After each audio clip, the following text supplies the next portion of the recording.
Live from Oslund Field at Mount Hood Community College, this is Gresham GreyWolves Baseball, presented by Active Family Chiropractic, Edward Jones, Gresham Ford, Gresham Pediatric Dentistry, the Gresham Police Officers Association, Lucky Pint, Metro East Web Academy, Northwest Accounting Partners, Olympic Gym, Riverview Community Bank, and State Farm. Now for the play-by-play, here's Alex Yavarski.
Live from Oslund Field at Mount Hood Community College, this is Gresham GreyWolves Baseball, presented by Active Family Chiropractic, Edward Jones, Gresham Ford, Gresham Pediatric Dentistry, the Gresham Police Officers Association, Lucky Pint, Metro East Web Academy, Northwest Accounting Partners, Olympic Gym, Riverview Community Bank, and State Farm. Now for the play-by-play, here's Alex Yavarski. Well, fans, welcome inside the broadcast booth here at Oslund Field, where we get you set for a three-game series between the Wenatchee AppleSox and the Gresham GreyWolves. And boy, does it feel good to be back home after a little skid on the road. The GreyWolves with only one road win all season, so looking to get back on the winning track here tonight after losing last night in Cowlitz up in Longview. The final score in that one 7-3, where Cowlitz won the game and took the series 2-3. But nonetheless, we're back home tonight on a cloudy, gray evening here at Oslund Field, 7:05 p.m. Your first pitch, and we want to welcome everyone in who's listening here today. Alex Yavarski, your host, as I'll be guiding you through the action as we get you set for game 1 of 3 between the Wenatchee AppleSox and the Gresham GreyWolves. This is the first time that these two teams will meet. And looking at the standings around the West Coast League now, looking at the South Division, it's Yakima and Corvallis atop the standings, both with 11 wins and 7 losses. Cowlitz coming in right behind them with an 8-10 overall record. They sit at 3 games back. It's Bend and Gresham tied for third place in the conference, both 4 games back of Yakima Valley and Corvallis, and Kitsap sitting in dead last with 6 wins and 12 losses, currently 5 games back from the top of the standings. Now to the North Division we go. It's Victoria at 11-3 atop the North Division standings. They've knocked off 11 straight wins in a row, and they're 3 games ahead of the next best, Bellingham Bells and Walla Walla Sweets, who are tied for second place in the division. And in third, it's the Kelowna Falcons at 8-9. And in last place in the North Division with a 6-9 overall record, it's the Wenatchee AppleSox, who we'll see here tonight at Oslund Field. And the lights are already on as gray skies painted above, different shades of gray as we are officially underway here, ready to get this one started just at about 7:05 p.m. And boy, does the field look nice. When we started the season off, it was a little rough, had some bumps in the infield, but they've got it groomed up and looking really nice out there today as we get underway. It'll be Shane Martinez leading things off tonight for Wenatchee. Shane Martinez getting ready to go to Arizona in the fall, and he swings at the first pitch. That one's lined into center field, a base hit. to lead this game off for the AppleSox. Batting number 5, Matt Frazier. So one pitch and one man on for the AppleSox, and that'll bring the 2-hole hitter number 5, Matt Frazier, up to the plate. Frazier, who gets the start tonight in center field, is a 6'2", 195-pound freshman, also headed to California this upcoming fall. And he watches the first pitch offering from Chris Brown in there for a called strike. Top of the first inning, just underway here at Oslund Field. We're still scoreless between Gresham and Wenatchee. But it's the AppleSox with a runner on base and still nobody out. Now the offering from Chris Brown in there for a called strike. Now no balls and 2 strikes, the count of Frazier, with Ryan Creedler due up next. Lineup tonight, as we'll start off with the AppleSox. It's Shane Martinez, Matt Frazier, and Ryan Creedler, as we just said, batting 1, 2, and 3. Michael Toglia will bat cleanup tonight as the 0-2 pitch swung on, ripped right over to the second baseman, Barkis, whose throw to second base is out of the glove of Johnson, but they're going to say that he did hang on long enough to record the out, so they get the lead runner. And 1 away now in the top of the first inning on the fielder's choice by Matt Frazier.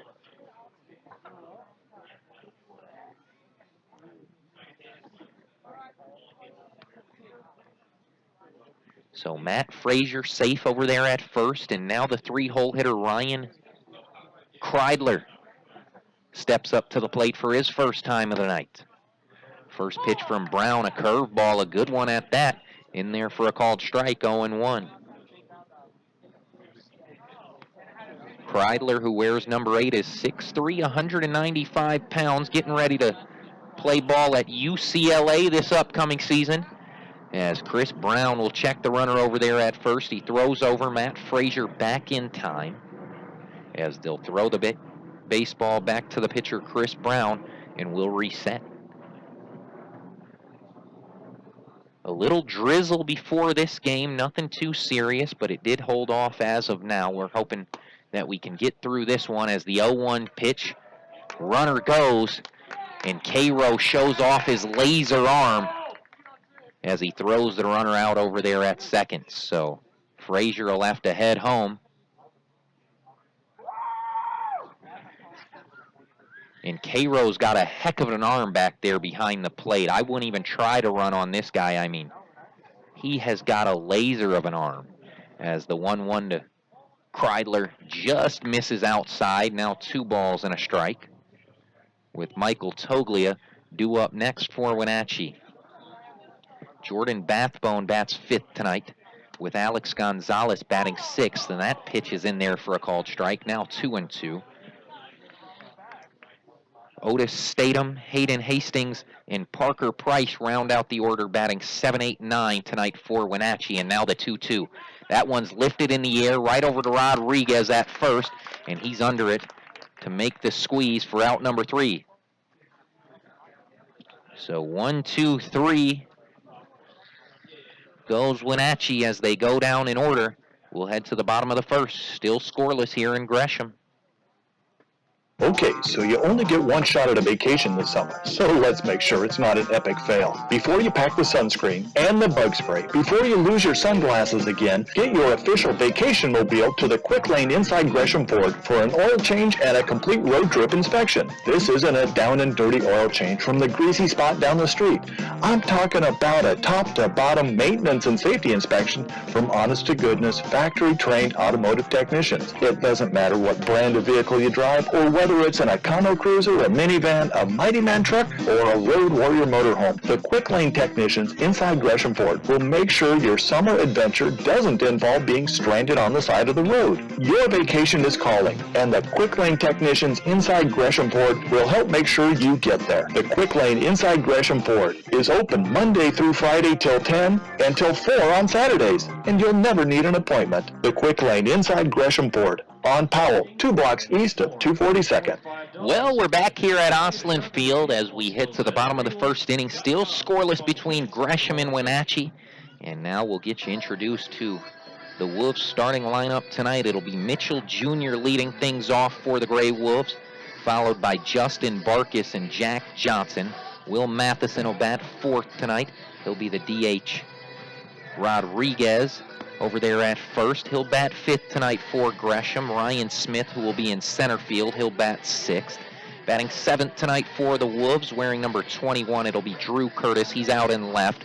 Matt Cairo gets the start tonight behind the dish. He will bat eighth. And to round out the order tonight for the Gray Wolves, wearing number 1, playing at third base, it'll be Michael Breen. So the Gray Wolves coming into tonight's contest with a 6-10 overall record after dropping last night's game to Cowlitz. They dropped 2 of 3 to Cowlitz, but now they're back home where they've had much better success on the season. Meanwhile, for Wenatchee, sitting at 6-9 overall on the season. So these teams pretty evenly matched as we get set for the bottom of the first inning. Gresham GreyWolves, number 6, Jeffrey Mitchell Jr. AppleSox had pretty good success in their last series taking on Bend. Going for the sweep last night. They took the L in that one, so they did win the series 2-1 as Jeffrey Mitchell steps up to the plate now, and he'll get things started for the Gray Wolves here this inning on a cloudy night here in Gresham, Oregon. Lights are on here, and it's early on in this one. Bottom of the first inning, still scoreless between Gresham and Wenatchee. Nobody out, nobody on for the Gray Wolves. As Mitchell takes up high, that'll even up the count now. 1 ball and 1 strike. Jeffrey Mitchell, the second best hitter in the West Coast League if you look at average, as that 1-1 pitch called strike 2. So now 1 ball and 2 strikes to count to Jeffrey Mitchell, who's batting .370 on the young season. Here's the 1-2 pitch to Mitchell Jr., who hits a chopper right back up to the second baseman, Price. Throw to first is not in time, and the Gray Wolves have a leadoff guy aboard. Now batting for the Gray Wolves, number 5, Jordan Barkis. That's an easy out if it's anybody else on the Gray Wolves hitting, but Jeffrey Mitchell with good wheels, able to beat out the throw at first. And just like that, Gresham has a runner aboard here in the bottom of the first, still nobody out. And that'll bring Jordan Barkis up to the plate.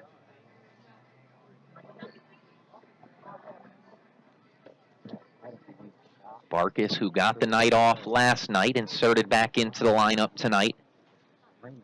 The brother of head coach Justin Barkis, and he taps that first pitch bunted foul down the first base line.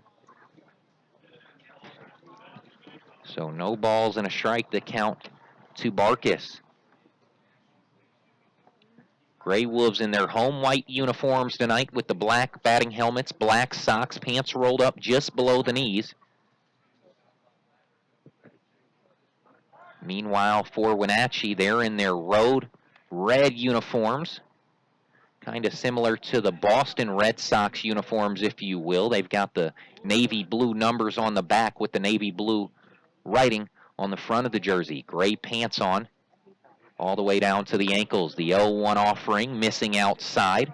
Barkis able to pull his bunt attempt back in time, and that'll even up the count now at 1.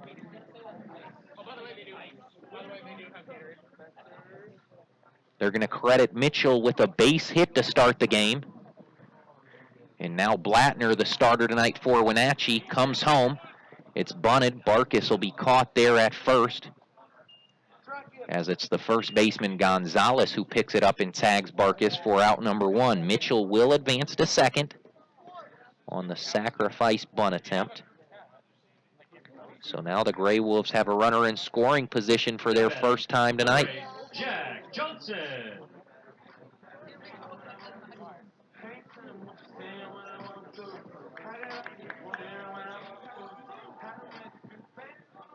So 1 on, 1 out here, bottom of the first inning, still scoreless between Gresham and Wenatchee. And that'll bring Jack Johnson up to the plate now. Johnson, who watches the first offering a bit low, has really impressed here in the early going. A guy who we didn't see get much playing time early on, but as of late, he's been so solid defensively, especially over there at third. It's been hard for head coach Justin Barkis to take him out of the lineup, as the 1-0 pitch missing. So now 2 balls and no strikes, the count to Jack Johnson.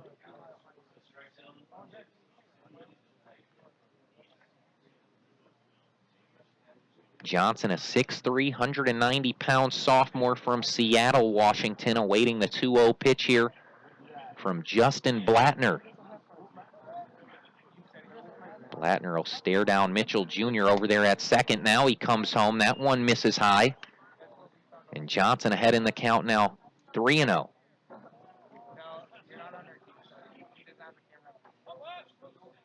We've seen a lot of changes in the lineup for head coach Justin Barkis in the early part of the season, but Johnson trying to be a steady piece that will constantly be in the lineup. His bat has been being swung better as well. He was down in the 100 range with his batting average, but he's been swinging the bat well and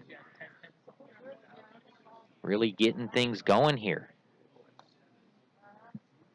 Batting third tonight for Gresham. Here's the 3-1 pitch, swung on, ripped in the air, right field. It's going to hold up just long enough for Jordan Bathbone out in right to make the catch. And now 2 gone. Another well-hit ball there by Jack Johnson. It sounded good off the bat, but unfortunately it was hit right over there to the right fielder, Jordan Bathbone, who was under it to make the catch for out number 3. So that'll end the inning. We're through 1, still scoreless here in Gresham between Wenatchee and the GreyWolves. Don't go anywhere, fans. You're listening to Gresham GreyWolves Baseball. Finding the right dentist for your young children can be challenging. At Gresham Pediatric Dentistry, we understand the importance of helping your child feel comfortable in the dental chair. Since 2007, Dr. Jiyoung Lee has helped many young patients in the Gresham area, and she can help your child too. Request your appointment today at GreshamPediatricDentistry.com.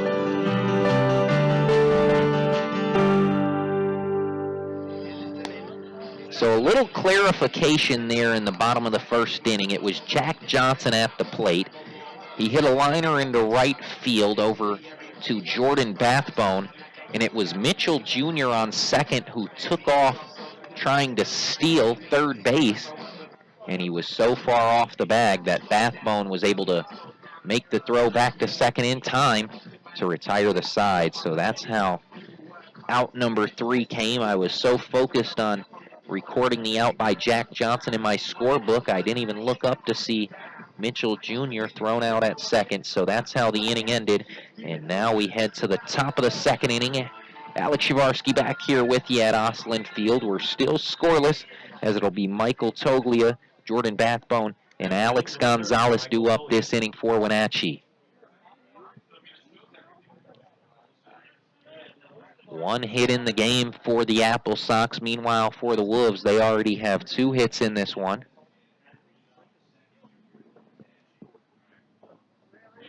And the first pitch offering from Brown, missing low and away, 1-0. Toglia, a switch hitter, wearing number 30 tonight. A 6'5", 205-pound freshman headed to UCLA this upcoming season. Hometown is Gig Harbor, Washington, as he takes a pitch in there for a called strike. Now the 1-1. Swung on, chopped foul left side, right over to Breen. And we'll do it again. So 1 ball, 2 strikes, the count to Michael Toglia here in the top of the second inning. No out, nobody on in a scoreless ball game. Gray skies up above. Different shades of gray, as it looks like the rain might hold off just long enough for us to get through this ball game. Another beautiful night here at Oslund Field, regardless of the rain, as they've got the field looking pristine here, as the 2-2 pitch ripped right over to the shortstop, Jack Johnson. Throw to first is in time, 1 away.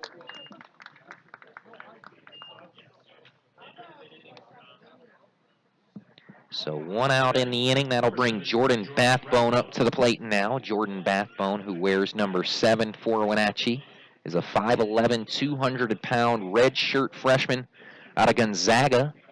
Grew up in Spokane, Washington. He'll get his first opportunity of the night. Rips the first pitch back up the middle for a base hit,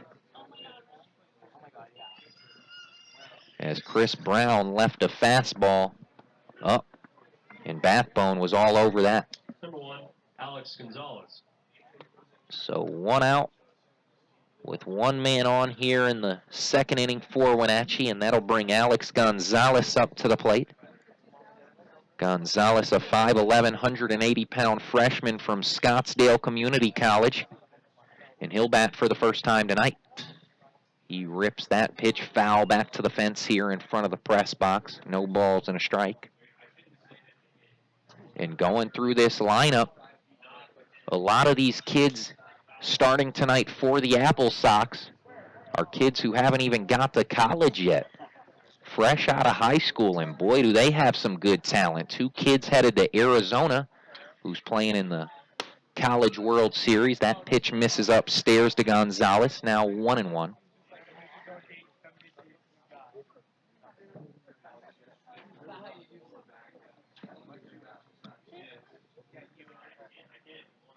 Ivy aligns the fence out in the outfield, similar to a Wrigley Field in Chicago.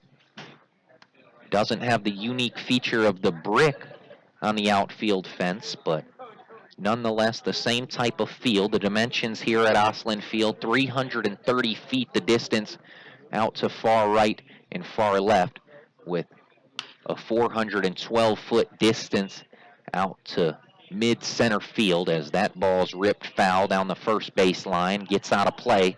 1 ball and 2 strikes, the count now to Alex Gonzalez. We're in the top of the second inning, still scoreless between Gresham and Wenatchee, but the AppleSox do have a runner aboard with only 1 out here in the inning. The 1-2 offering from Brown, runner goes. Cairo didn't get a good hold on that pitch as he came up to make the throw to second. Ball slipped out of his glove, and he won't even attempt to make a throw, as the runner now in scoring position for the AppleSox. And a 2-2 count now on Gonzalez.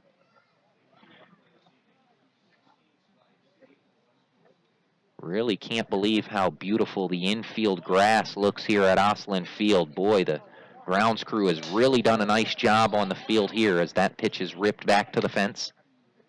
Count remains 2-2.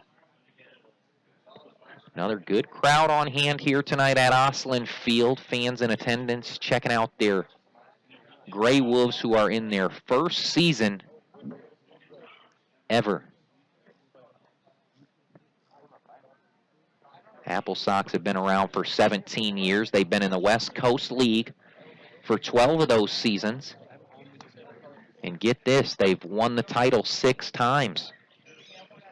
Last time back in 2012. So the AppleSox have been a very successful franchise in the West Coast League. They've sent 8 guys up to the big leagues, including starting pitcher for my Chicago Cubs, Jason Hamill. As the 2-2 offering now, that one misses low and away. And that'll run the count to full now to Alex Gonzalez. GreyWolves, who were on the road this past week, dropped 3 of 4. They played 1 against Yakima before hitting the road to Longview, Washington for a 3-game series between Cowlitz. Now the 3-2 offering. That misses outside. Ball 4, he walked Gonzalez. So runners on first and second base. Still only 1 out here in the top of the second inning. First walk issued tonight by starter Chris Brown.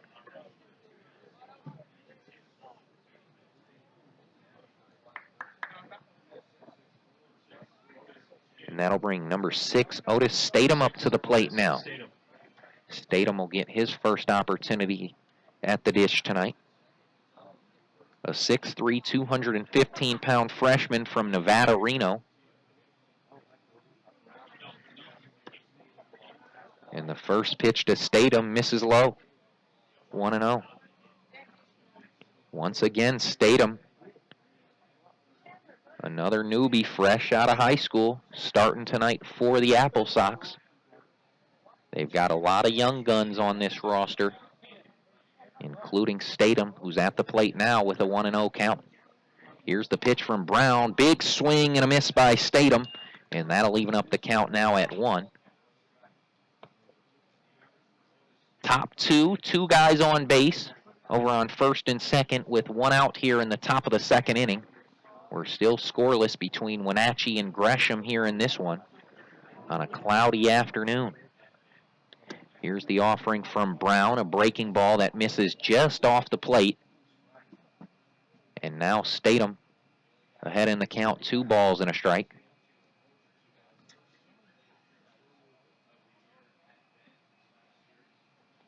GreyWolves trying to get back on the winning track here tonight. Now the offering from Brown. There's a fastball in there for a called strike. That'll even up the count now, 2 balls and 2 strikes to Otis Statham, who's at the plate for his first time tonight. It's Hayden Hastings awaiting on deck, and Parker Price will be up after him for Wenatchee this inning. As Chris Brown looks at the runner at second, now comes home. That breaking ball misses just inside. That curveball had some good movement on it. Started out over the plate, then curved back in towards the body of the batter, Statham, who was able to hold up. So the count now full, 3 balls and 2 strikes to Otis Statham, who has an opportunity here with 2 runners aboard and only 1 out in the top of the second inning. Brown checks the runner at second, now comes home. That one's ripped foul down the third base line. And the 7th pitch of this at-bat upcoming to Otis Statham.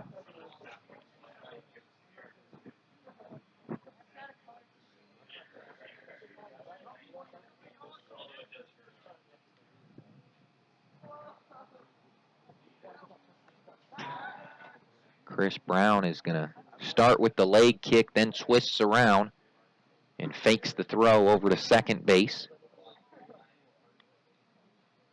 It's Jordan Bathbone over there at second, Alex Gonzalez on first. And now Brown comes home. Another one ripped foul down the third base line. And that one backing out of play into the GreyWolves dugout. So the count remains full here to Otis Statham. Still scoreless here at Oslund Field.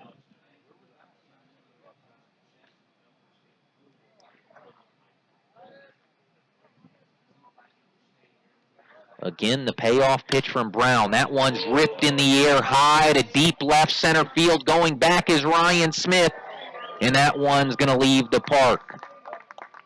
So just like that, the AppleSox jump off to an early 3-0 lead on the home run by Otis Statham.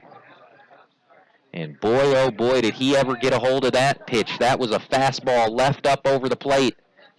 And Statham did not hesitate on that one. Hit it to the deepest part of the park. Out in left center, right over that Dave Rees sign.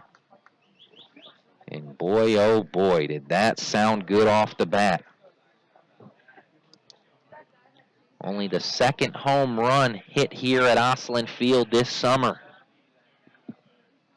And that'll bring Hayden Hastings up to the plate now for the AppleSox. Hastings wearing number 23 tonight. A 6-foot, 170-pound freshman from Gonzaga. Grew up in California, and he rips at the 1-0 pitch. It's in the air. And under it is Jeffrey Mitchell to make the catch for out number 2.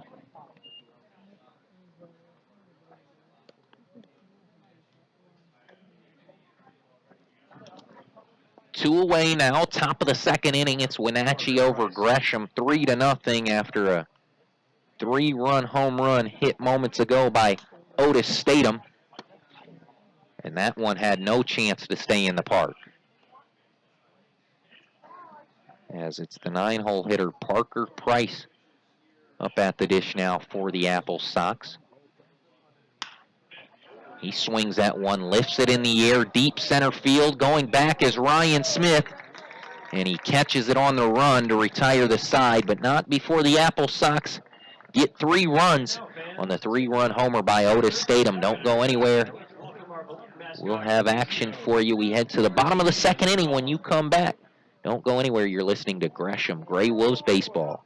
Attention parents and kids. The Grey Wolves coaches and players will be conducting a baseball camp from July 20th through July 22nd for players ages 5 through 16 at Mount Hood Community College. Your young ball players will receive outstanding instruction in pitching, hitting, infield, outfield, base running, and much more. The cost is just $45 per camper. For more information on the camp, log on to GreshamGreyWolves.com and go to camp registration. Learn from the very best ball players. Your Gresham GreyWolves. It's a howling good time down at the Lucky Pint, where we have 30 rotating taps, happy hour all day on Sundays, fishbowl Fridays, or just come down and fill up a growler. The Lucky Pint is the home of Gresham GreyWolves, where we honor service members with a 20% discount every Monday. Check us out on Facebook to see our latest cocktails and craft beer list, and then come in and see for yourself what all the excitement is all about. Located at 1888 Northwest Fairview Parkway in Gresham, your locally owned place for craft beer and cocktails in Gresham. Well, Alex Yavarski back here with you at Oslund Field as we head to the bottom of the 2nd inning. It'll be Will Matheson, Ryan Rodriguez, and Ryan Smith due up in the order this inning for the Wolves, as they find themselves trailing 3-0 after a deep home run hit to center field by Otis Statham. And boy, oh boy, did he get all of that one. So we're back here, bottom of the 2nd inning, as we now get you introduced to the defense tonight for Wenatchee. It's Justin Blattner who gets the start tonight on the mound. Catching for Blattner, it'll be Hayden Hastings. Alex Gonzalez will get the start at first with Parker Price over there at second. Ryan Kreidler will start at shortstop with Shane Martinez at third tonight. And Matheson will lead off the inning right now for the Grey Wolves. He takes the first pitch inside, 1-0. The outfield tonight from left to right for the AppleSox. It'll be Otis Statham, Matt Frazier, and Jordan Bathbone, as the 1-0 offering to Matheson missing again. Now 2 balls and no strikes. The count to Will Matheson. Matheson, who had received several days off this past week, takes that pitch in there for a called strike, now 2-1. But I was wondering, why haven't we seen Will Matheson in the lineup as much? And talking to head coach Jordan Barkis, he decided to go with his best defensive lineup. That's the reason why Matheson wasn't inserted into the lineup. Matheson more of a power bat. But, you know, with the Grey Wolves struggling offensively and Matheson really not a guy who's going to commit too many errors, why not throw Matheson out there as he rips that 2-2 pitch foul and out of play. Matheson, who just finished up high school at West Lynn, is committed to play his ball at Stanford this upcoming season, part of the Pac-12. And now the 2-2 offering. Gets a piece of that one off the end of his bat. That one's fouled back to the fence, so the count will remain 2-2. As Matheson at the plate with Ryan Rodriguez due up next for the Wolves. And they find themselves trailing 3-0 here in the bottom of the 2nd inning. Matheson again fouling that one off the end of his bat. Good at bat here by Will Matheson. Staying alive in the count, making starting pitcher Justin Blattner work. And that's the thing about Matheson. He will make the pitchers work as he lifts one in the air, right side, foul territory. Chasing over is Gonzalez, who has enough room for out number 1.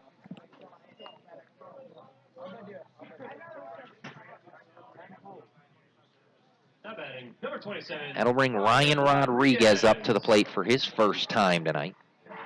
Rodriguez, who got the day off a night ago, is inserted back into the lineup tonight. And this is someone the Grey Wolves really need to get going here, especially offensively, as they have found themselves really struggling. Number 27, Ryan Rodriguez, takes the first offering outside, 1-0. Rodriguez, a 6'4", 220-pound senior from Sacramento, California, goes to Dixie State. And that offering in there for a called strike. So the count now even, 1 ball and 1 strike with 1 away here in the bottom of the second inning. Nobody on base for the Grey Wolves. In that series against Cowlitz, it was the Black Bears who stole the first game of the series. As Rodriguez rips one foul, and look out, that was a screaming liner ripped foul. Luckily, no fans in the way of that one. As the count now 1 ball and 2 strikes to Rodriguez. Rodriguez, who will get the start over there at first base tonight. That's his normal position. Haven't really seen him play much elsewhere in the field as he rips one right over to the third base side. It's the shortstop, Ryan Kreidler, who picks it up and makes the throw to first, but it's not in time as Rodriguez is able to beat out the throw, and they've got a runner aboard here with 1 out in the inning. So an infield single for Ryan Rodriguez. That's exactly what the Grey Wolves were looking for here. They need base runners as they find themselves down 3-0 here. And that brings Ryan Smith up to the plate now. Smith takes a first pitch offering, a fastball down the heart. No balls and a strike. Ryan Smith, a 6 foot, 185-pound senior from Brentwood, California. Teammates with Drew Curtis at Southern Illinois. Not only teammates there, but they're teammates here on the Grey Wolves as well, as that pitch miss is low. Now 1 ball and 1 strike to count to Ryan Smith, with Drew Curtis, his teammate from Southern Illinois, awaiting on deck.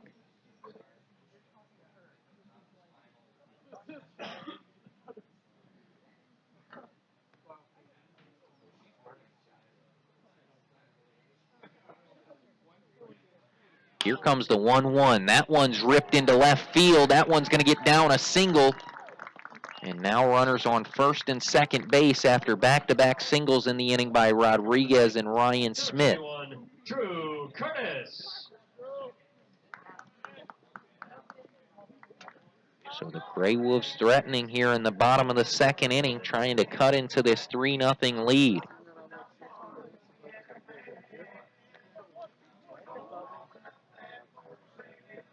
As that will bring Drew Curtis up to the plate now for his first time tonight. Drew Curtis, a 6'6", 215-pound junior from Glen Carbon, Illinois, rips that first pitch offering foul and out of play down the right side.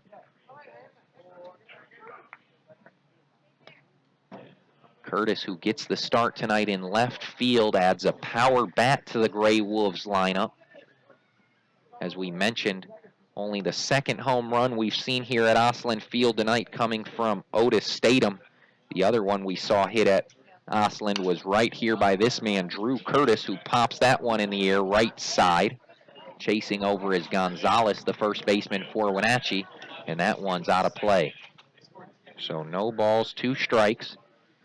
And Curtis, who gets the start in left field tonight for the Wolves. You normally see him at right. He's probably the best defensive first baseman for the Grey Wolves, but with Rodriguez getting the start over there tonight at first, Curtis gets the start in left field, and really a good lineup tonight, especially offensively, as Curtis swings at that one, gets a piece of it off the end of his bat, and he's able to stay alive. So 0-2, still the count here to Drew Curtis, who's batting with 1 out here in the bottom of the second inning.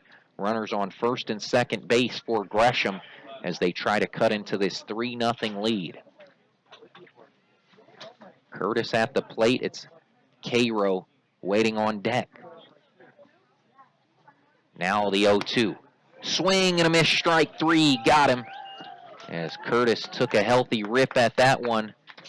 Now But batting, number 35, could not Matt make any contact, and Cairo. just like that, 2 away in the inning. Curtis, who is a great power hitter, does strike out a lot, as we just saw there, and that'll bring Matt Cairo up to the plate now for his first time tonight. Cairo gets the start tonight behind the dish. He's a 6'2", 200-pound junior from Pacific Palisades, California. Goes to school in New York City at Columbia. And he awaits the first pitch offering. Swung on and missed. Cairo tried to get all of that one as he came up just over the top of that fastball. Cairo, who gets the start tonight behind the dish, probably the best defensive catcher on this Grey Wolves roster. His arm certainly is the best, and it will really limit the base runners who try to steal. As the 0-1 pitch, another swing and a miss by Cairo. That one outside the zone, but Cairo couldn't hold up. Now no balls and 2 strikes.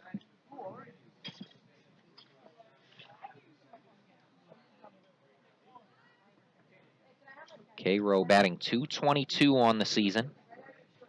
In 9 at bat, he's got 2 hits with an RBI. Here's the 0-2. Swung on, ripped right over to the third baseman, Shane Martinez, who will scoop it up and step on the bag, and that'll retire the side. So the Grey Wolves leave 2 runners on board, and they still trail 3-0 here to Wenatchee. We're headed to the 3rd inning. Don't go anywhere. It's a howlin' good time down at the Lucky Pint, where we have 30 rotating taps, happy hour all day on Sundays, fishbowl Fridays, or just come down and fill up a growler. The Lucky Pint is at home of Gresham GreyWolves, where we honor service members with a 20% discount every Monday.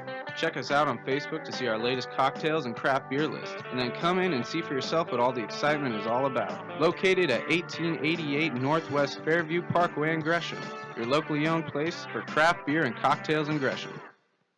Okay, so you only get one shot at a vacation this summer, so let's make sure it's not an epic fail. Before you pack the sunscreen and the bug spray, before you lose your sunglasses again, get your official vacation mobile to the Quick Lane inside Gresham Ford for an oil change and a complete road trip inspection. This isn't a down and dirty oil change from the greasy spot down the street.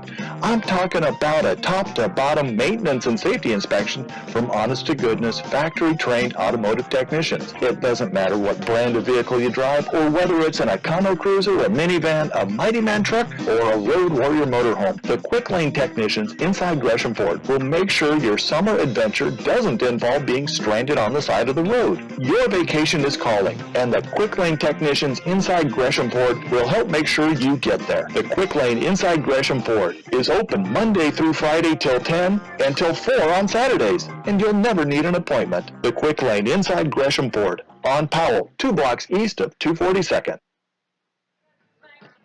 Well, we welcome you back to Oslund Field as we get you set for the 3rd inning of play between Wenatchee and Gresham. It's the AppleSox over the Grey Wolves, 3-0, as it'll be the top of the order due back up this inning for Wenatchee. Shane Martinez, Matt Frazier, and Ryan Kreidler all due back up.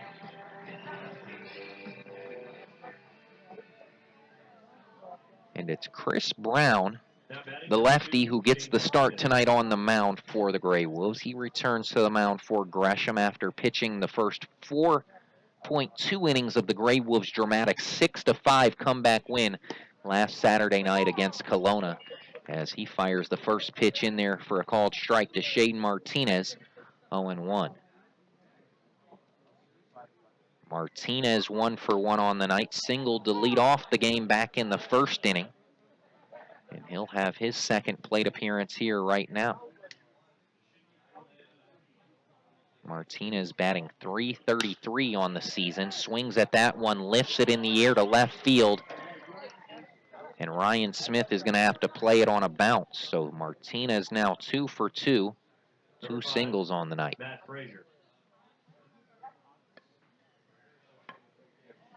That'll bring Matt Frazier back up to the plate now. He hit into a fielder's choice back in the 1st inning.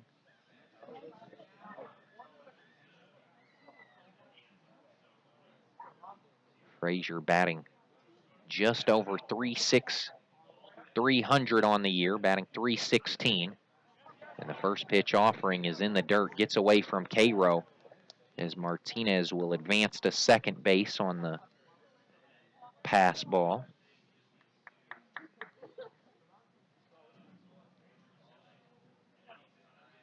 So a runner in scoring position, nobody out here in the top of the third inning for Wenatchee.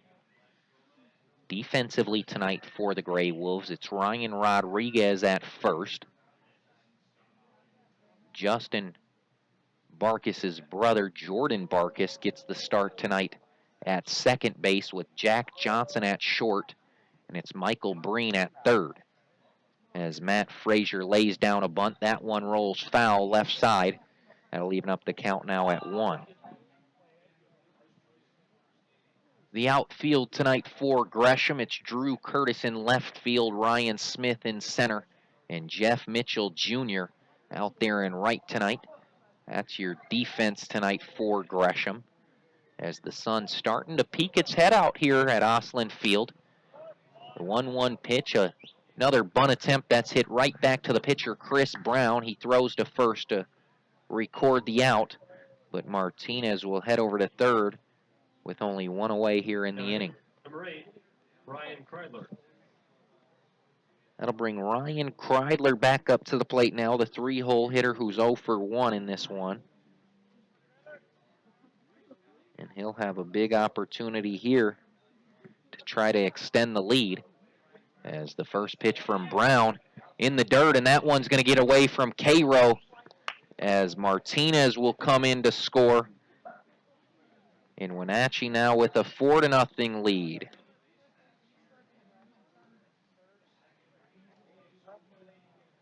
Once again, another pass ball. Got away from Cairo there behind the plate. And he's had some trouble here working with Chris Brown, who's been a little wild early on. A couple of balls ended up in the dirt, and Cairo just unable to handle them. So Kreidler with a 1-1 count now. Here comes the offering. That one missing outside. Now 2 balls and a strike. Kreidler's been struggling on the young season as he rips that one in the air to left. That one's well hit, and that one's gone. A 2-run home run by Ryan Kreidler, and just like that, Wenatchee with a 6-0 lead here over the Gray Wolves. And the Gray Wolves look stunned. Now batting, number 30, Michael Tolia. Check that, 5-0 the AppleSox lead.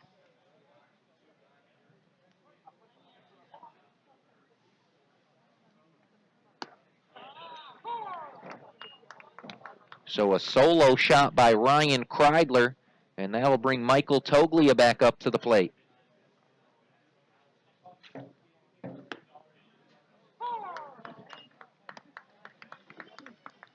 I thought the runner was still over there at third, but it was Martinez who scored on the pass ball.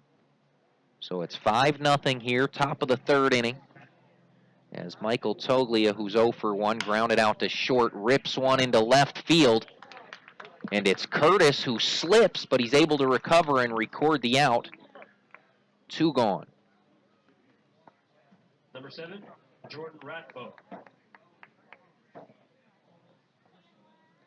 Whatever life the Gray Wolves had has all been taken out of them here, as 2 home runs in this one.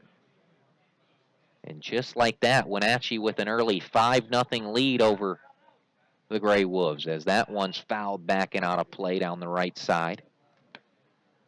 No balls and a strike here to Jordan Bathbone. Bathbone, who bats in the 5-hole tonight for Wenatchee. He's 1 for 1, singled back in the second inning. Came around to score on the home run by Otis Statham. Now the 0-1. That one's outside. That'll even up the count now. 1 ball and 1 strike. It'll be Evan Giddings joining you in innings 4 through 6. As that ball's ripped foul and out of play again. So now 1 ball and 2 strikes. The count to Jordan Bathbone.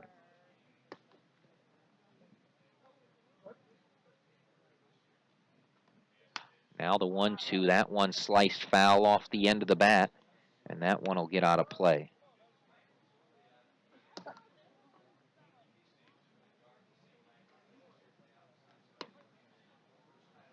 Wenatchee scoring 3 runs in the second, adding 2 more here this inning in the third as Bathbone pops up. Rodriguez chasing under it, and it's just out of the reach of the glove of Rodriguez as Bathbone will stay alive.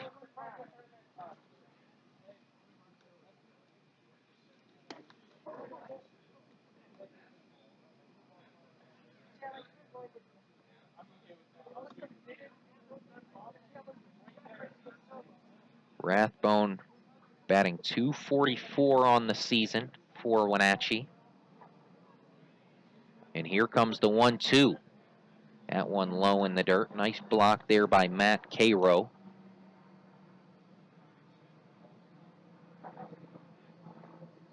But it didn't matter with nobody on base. Now the offering. That one sliced foul right side. Again out of play. And Rathbone really making Chris Brown work here.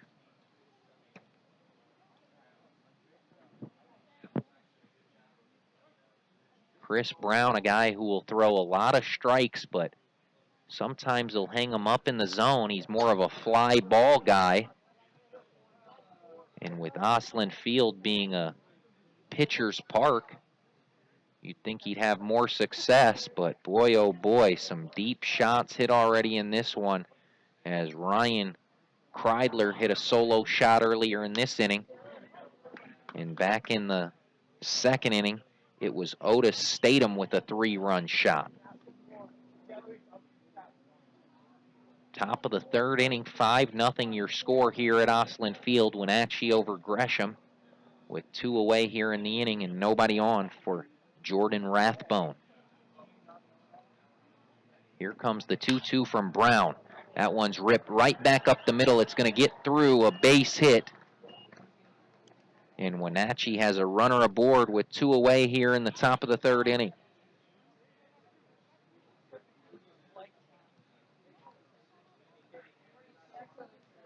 Chris Brown is a pitcher who pitches to contact, not one to strike out too many batters, but he struggled here early on as the offense for Wenatchee has not taken long to get going here in this one.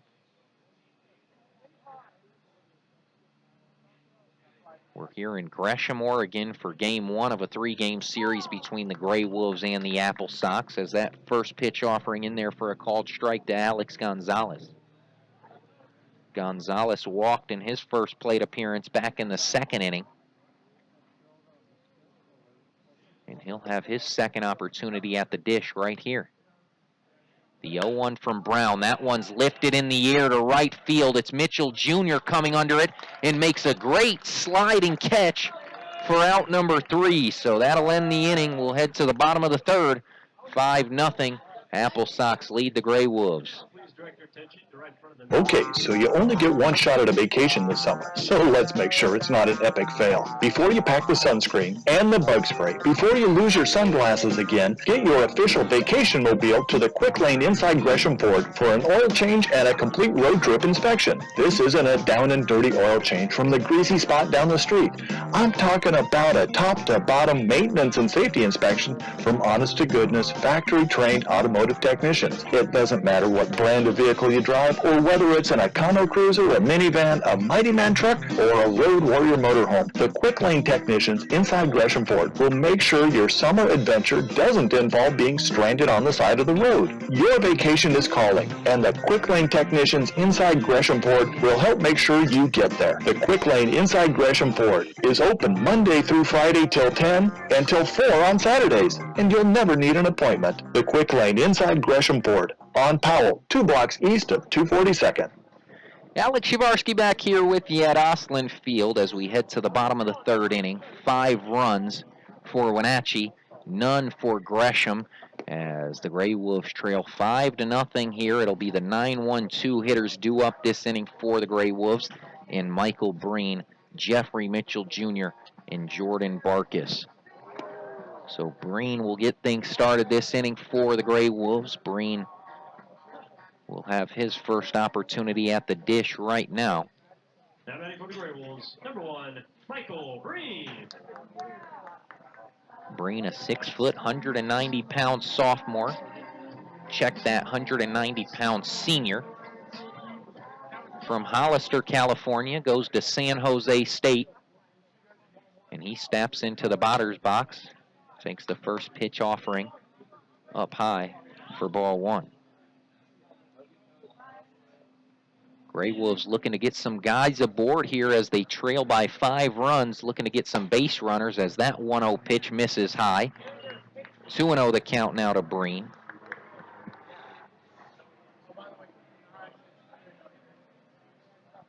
Breen batting .213 on the season as he rips the 2-0 pitch foul back off the fence. Now 2 balls and a strike to count to Michael Breen. That one was fouled off, hit the top of the fence and went bouncing back into play just behind the starting catcher, Hayden Hastings of the AppleSox.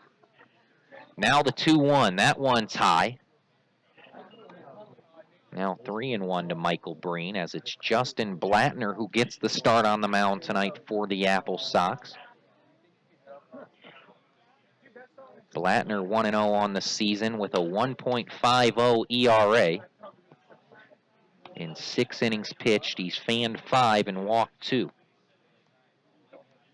Blattner, another left-handed pitcher out of Gonzaga.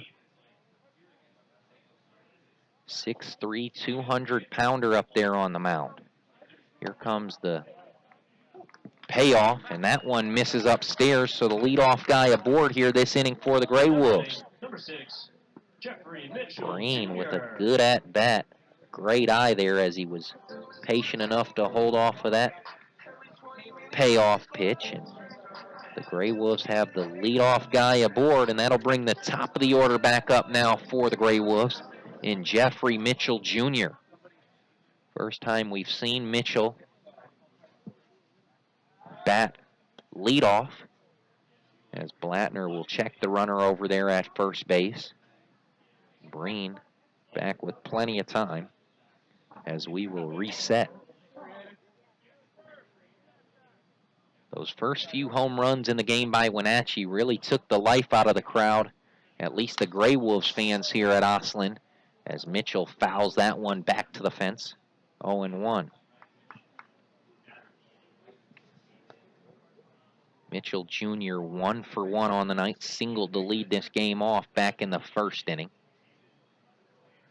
Mitchell Jr. batting .382 on the season. He rips that one high in the air, right side, foul territory, and that one's going to get out of play. Count now, no balls and 2 strikes to Jeffrey Mitchell Jr. Mitchell Jr. has definitely been the bright spot in this Grey Wolves batting order. His .382 average is good for 2nd in the entire West Coast League. And not this past week, but the week before, Mitchell Jr. earned West Coast League Player of the Week honors. First time a Grey Wolf has ever won that award, as Mitchell Jr. swings at that pitch, can't make any contact, so he's sent down on strikes. And that's the first out in the inning. Second strikeout of the day for Justin Blattner, as that'll bring Jordan Barkus back up to the plate now for the Wolves. Barkus hit a sac bunt back in the first inning to move Mitchell Jr. over to second. Grey Wolves couldn't capitalize in the first inning, stranding 2 runners aboard. So Barkus steps back up to the plate now for his 2nd time tonight. He's batting .259 on the season, and he takes a first pitch in there for a called strike. Bottom of the third inning, 5-0 Wenatchee over Gresham. Grey Wolves have a runner aboard with one out here in the inning for Jordan Barkis. Blattner going to step off the mound, throw over to first. Breen back with plenty of time.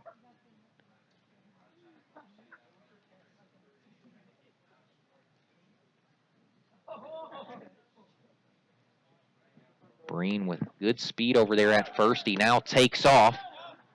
Throw over to second is not in time as Breen is able to beat the throw of Hastings. So a runner in scoring position now.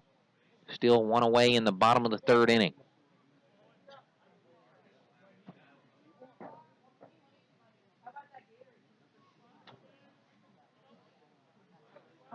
Bark is still without an official at-bat here tonight. And he now awaits the 1-1 offering from Justin Blattner. The pitch misses inside now. 3 balls and a strike that count to Jordan Barkis. Check that, 2 balls and a strike.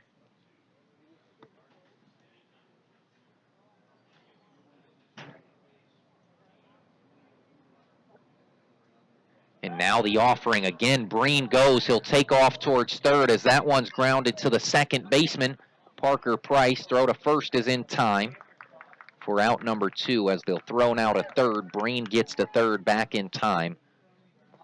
But nonetheless, 2 away here in the inning as that'll bring Jack Johnson up to the plate. Now batting, number 8, Jack Johnson. Bottom 3, Wenatchee with a 5-0 lead over Gresham. Grey Wolves do have a runner on third base. It's Michael Breen with 2 away here in the inning, and the 3-hole hitter at the dish. First pitch offering to Jack Johnson, missing low and inside, 1-0. Johnson, who's batting .216 on the season, is 0 for 1 tonight. Flew out to right back in the first inning. And he'll try to get the Wolves on the board here as that pitch misses inside. Now 2 balls and no strikes.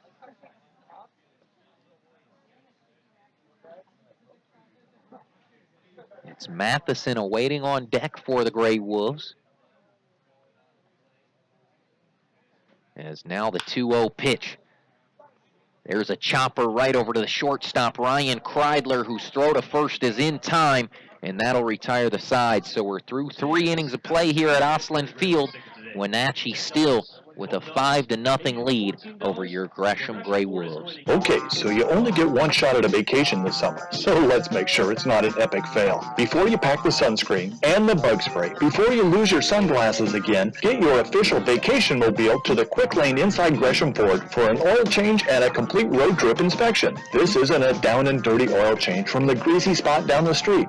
I'm talking about a top-to-bottom maintenance and safety inspection from honest-to-goodness, factory-trained automotive technicians. It doesn't matter what brand of vehicle you drive or whether it's an Econo Cruiser, a minivan, a Mighty Man truck, or a Road Warrior motorhome. The Quick Lane technicians inside Gresham Ford will make sure your summer adventure doesn't involve being stranded on the side of the road. Your vacation is calling, and the Quick Lane technicians inside Gresham Ford will help make sure you get there. The Quick Lane inside Gresham Ford is open Monday through Friday till 10 and till 4 on Saturdays, and you'll never need an appointment. The Quick Lane inside Gresham Ford on Powell, 2 blocks east of 242nd. Hello and welcome back inside the Gresham Ford broadcast booth here at Oslund Field on the campus of Mount Hood Community College. I'm Evan Giddings. I'll be with you these next 3 innings here as the Gresham GreyWolves continue to take on the Wenatchee AppleSox as we're just about set for the top half of the 4th inning. 5-0 the Wenatchee AppleSox lead as they've really been able to hop on the starting pitcher for the GreyWolves, Chris Young, who's back out for his 4th inning of work. They tagged him for 3 in the second, all on 1 swing from Otis Statham, who will lead off this inning. As in a full count, in fact, he worked an 8-pitch at-bat and lofted one high over the trees in left center field. So Chris Young looking for a better facing against this tall and strong right-hander here. Statham playing left field tonight. We He's got that power from the right side, although has not been hitting particularly well. Batting average just below 250 as this one misses outside for ball one from Young to Statham. Some action down there in the Grey Wolves bullpen as the second pitch on the way. Now this one hit high and deep to left field. Drew Curtis will watch it go, and it is gone beyond the Gresham Ford sign out in left field. So in 2 pitches, Chris Statham, after seeing 7, has hit 2 home runs here, and an impressive outing this evening for the left fielder for Wenatchee as they now lead it 6-0. Looked like a changeup that time from Chris Young as he was trying to maybe get one over on the powerful right-hander, but he simply did not miss it. In fact, it really is a testament to the strength of that left fielder, as it seemed like he was out in front of that pitch, but still was able to muscle it over the left field wall. And unfortunately, it looks like that will be the last pitch tonight for Chris Young as head coach Justin Barkes is heading out to the mound. And so I mentioned how that bullpen had been brewing, and we have a pitching change here at Oslund Field as Chris Brown's day is done. And we'll take a quick break here on Gresham GreyWolves Baseball Live. I'm Evan Giddings. Don't go anywhere. Finding the right dentist for your young children can be challenging. At Gresham Pediatric Dentistry, we understand the importance of helping your child feel comfortable in the dental chair. Since 2007, Dr. Jiyoung Lee has helped many young patients in the Gresham area, and she can help your child too. Request your appointment today at GreshamPediatricDentistry.com.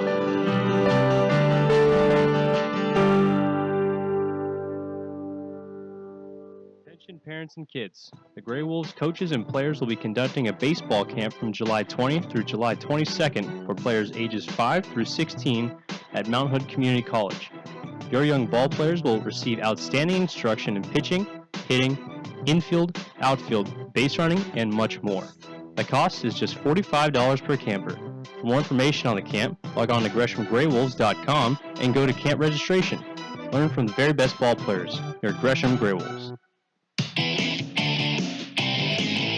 Still looking for a gift for Father's Day? Well, the Gresham GreyWolves have the perfect gift for Dad. Spend your weekends at the ballpark. Our 5-game packs offer the perfect bundle of baseball and summer entertainment to get you out to 5 Grey Wolves games. Packs start as low as $50. For more information, visit our website at GreshamGreyWolves.com or call 503-428-5248. Turn a double play with the Gresham GreyWolves this season by becoming a marketing partner. If you or someone you know would like more information on how to become a marketing partner of the Gresham GreyWolves during their inaugural season, contact Derek Hargett at 503-890-8827 for more information. Again, that number is 503-890-8827. Your partnership with the Gresham GreyWolves will be a howling time.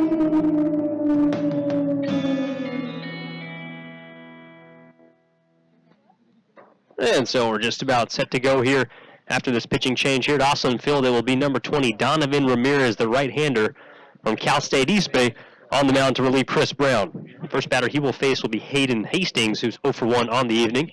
And the first pitch on the way from the 6-1 run right-hander is a fastball that misses outside, 1-0. Ramirez, a junior at Cal State East Bay, has made 2 appearances for the Grey Wolves and has been shut down. In fact, in his very first outing, as this one is slapped over off the facade of the dugout there on the left side, 1-1. His very first outing was quite an impressive one against the Kelowna Falcons, I believe, as he pitched 4 1/3 shutout innings from the bullpen. 3 strikeouts and 3 walks surrendered, however, did not allow a hit, as this one is popped up over the left side and is going to slice out of play. And now 1-2 here to Hayden Hastings. In fact, that was the game where the Gresham GreyWolves had their biggest comeback in franchise history. Although this is their inaugural season, it was a very impressive comeback. They scored 6 runs in the bottom of the 9th inning to get a 6-5 victory as this fastball tips off the glove there of the catcher K-Row and misses 2-2. That was one of the more spectacular comebacks I've honestly seen in all of baseball. Throughout all my years of watching as well as calling games. Definitely one of the better comebacks, if not the most impressive I've ever seen, as this one is fouled off over to the left side. That was a nice play down there made in the bullpen by one of those relievers. As the way their perch is kind of set up, the bullpen dugout is set off and beyond the bullpen area, kind of above it, as they have to come down to get back in the dugout. And now the 2-2 pitch on the way. Swung on and missed, but this one gets away from Cairo, and we'll get back to the backstop as Hastings will have himself first base. However, a strikeout down in the books. So still no outs, but a drop third strike there as Hastings will go to first base. And now Parker Price will come to the plate. Good breaking ball there from Ramirez, and that's the repertoire he features. Fastball, curveball, and a hard one at that, as he's nice 12-6 break on that over-the-top curveball and a fastball upwards of around 90 miles an hour. That's now with the runner on first. He'll have to go to the stretch. Pick-off attempt over to first base, but not in time, and no tag there from Ramirez. As Ramirez was relieving Chris Brown, who unfortunately was only able to go 3+ innings. Pitched into the fourth, but did not record an out. The first pitch now on the way. Fastball dug out of the dirt there from Cairo, 1-0. 3 innings, 7 hits are allowed, 6 runs, all of them earned. 1 walk and 0 strikeouts may be the most glaring number there for Chris Brown. Not necessarily a put-away pitcher, but it seemed like all the contact he was able to force was hard, as this one is picked off over to first base and thrown away as it gets by Rodriguez.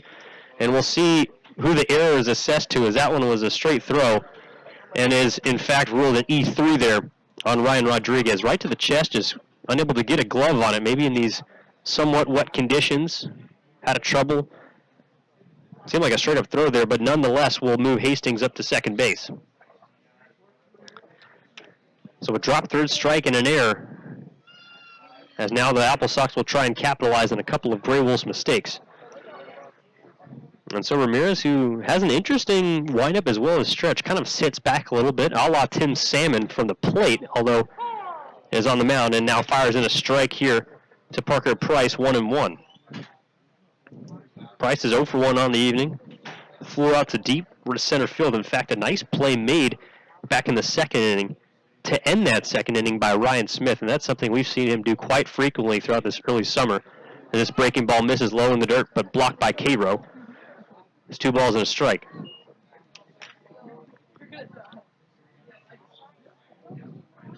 And Ramirez's last outing went an inning in 2/3, allowed 1 hit, no strikeouts, and 1 walk. So still has not allowed a single run, an ERA of 0 over his 2 appearances, and 6 innings total, as this one is fired down the middle and slapped over to the right side. 2 balls and 2 strikes. Also now recorded his 4th strikeout of the season. Although he did have 3 walks in his first outing, I wouldn't necessarily say that Ramirez was erratic, more so effectively wild, as the lights have begun to turn on here at Oslund Field. Kind of a foggy one. The 2-2 pitch on the way is again fought off over the right. Kent will stay at 2 balls and 2 strikes. Kind of a foggy one, and the grounds crew had to apply turfus to the infield. In fact, it was looking like it might even rain. However, the precipitation was able to subside. And fortunately, as we've had some good luck here at Oslund Field and been able to get these games in, as this one now a curveball slapped to the right side. Play there by the second baseman, Jordan Barkis, on the first base in time, 1 away. And a nice backhand there by Barkis to get the speedy Price. Here 1 out, although it does move Hastings over to third. So now with the runner on third, and Shane Martinez at the plate, the hot-hitting Shane Martinez. He's 2 for 2 tonight with a run scored. An opportunity for the Grey Wolves to try and possibly gain some momentum on the defensive end. They trail at 6-0. Although from what we've seen earlier this season, and even in Ramirez's last outing, their ability to come back from 6 runs in 1 inning was astounding. This first pitch on the way, fouled off over the right side, 0-1.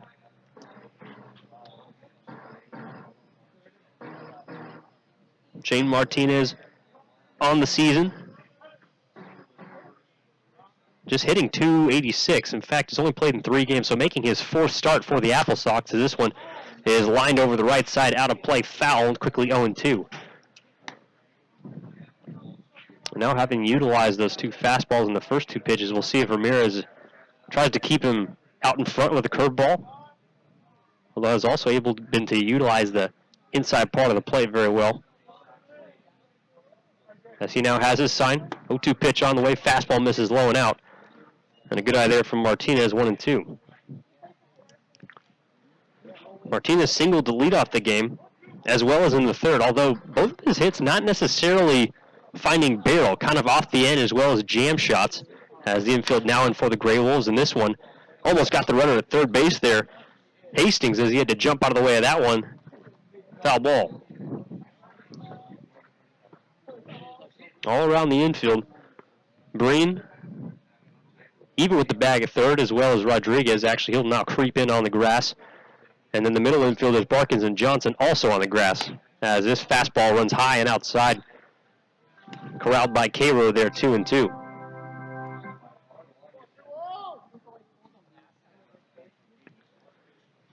So it seems like these AppleSox hitters have really been able to do a good job of working these counts. As now the 2-2 pitch, a curveball hit out into center field, playable for Smith, but they're going to test him. Smith's got a good arm throw coming to the plate, and Hastings is just in with a foot first slide, a nice hook slide around the outside part of the bag, and it's 7-0 here AppleSox. And so Martinez does exactly what is required of him, putting a ball in the outfield far enough to get that runner in, and Hastings with some good speed over at third. Although a strong throw from Smith, the way the grass allowed the ball to bounce, it kind of slowed it up. As we've seen Ryan Smith, in fact, throw out a couple of runners at home plate here at Oslund Field.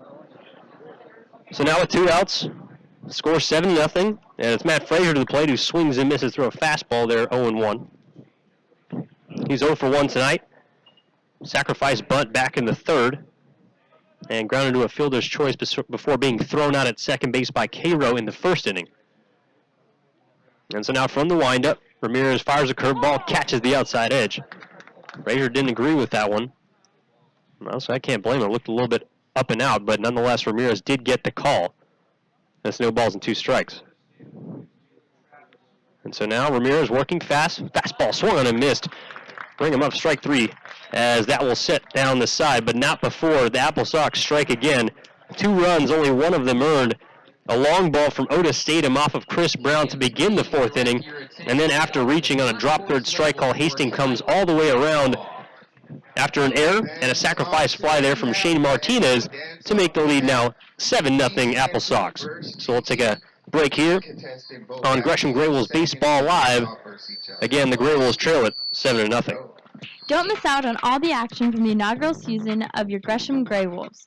Join us at Mount Hood Community College for 6 straight games starting Monday night, June 6th through Saturday night, June 11th. All games start at 7:05 p.m. For tickets, call 503-428-5248. That's 503-428-5248. Or visit us online at GreshamGreyWolves.com.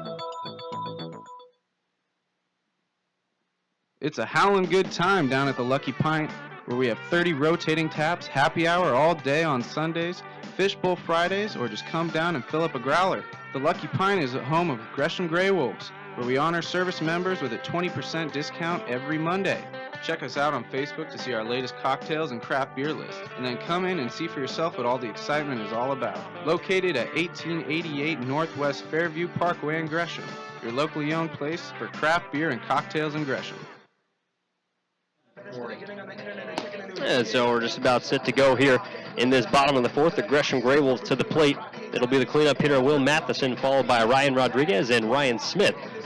As they trail at 7-0, they've certainly got some work to do and have not been able to break through here against Justin Blattner, who so far 3 scoreless innings, 3 hits scattered, 1 walk and a couple of strikeouts. Kind of a 3-quarter angle type left-hander.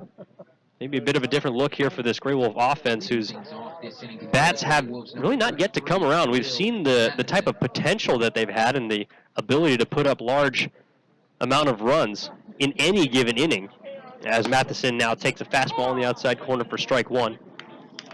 However, they just haven't seemed to be able to put it together. They've had a couple of runners in scoring position this evening, stranded both of them, 1 in the second, 1 in the third, a total of 5 on the evening. As now Matheson swings and pops this one up. We'll get out of play over beyond our head over near 17th Street. now 0-2. Matheson, of course, the West Lynn High School senior, just graduated, going to be attending Stanford University in the fall. As now the 0-2 pitch swung on down the third baseline and called foul there by the home plate umpire, Todd Ellis. As the count remains 0-2. Matheson was actually able to work a pretty decent at-bat back in the second. It's at a total of 8 pitches before unfortunately popping out over down the foul line to the first baseman, Alex Gonzalez. And so we'll have to continue to fight here. The 0-2 pitch on the way, fastball way outside there as Hastings had to jump for that one. A ball and 2 strikes here to the Westland product. And that's that kind of arm sign run that we've seen from Blattner all night. That fastball just seemed to get away from him as the 1-2 pitch now on the way. Change up low and the dirt misses and the count evens up.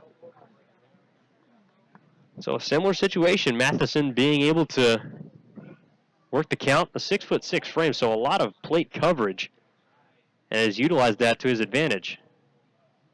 As the 2-2 pitch fought off again, looked like Blattner tried to go inside that time. Matheson able to fight it off now, 2-2.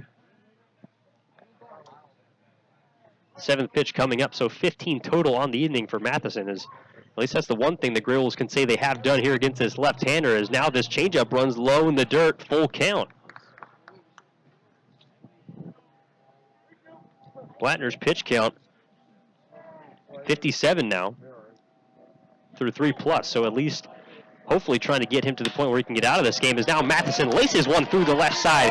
That'll get through between Cradler and Martinez over there on the left side, as the left fielder Stadium will have to play it in, and the GreyWolves have themselves a leadoff hit. Haven't had one of those since the first inning when Jeffrey Mitchell Jr.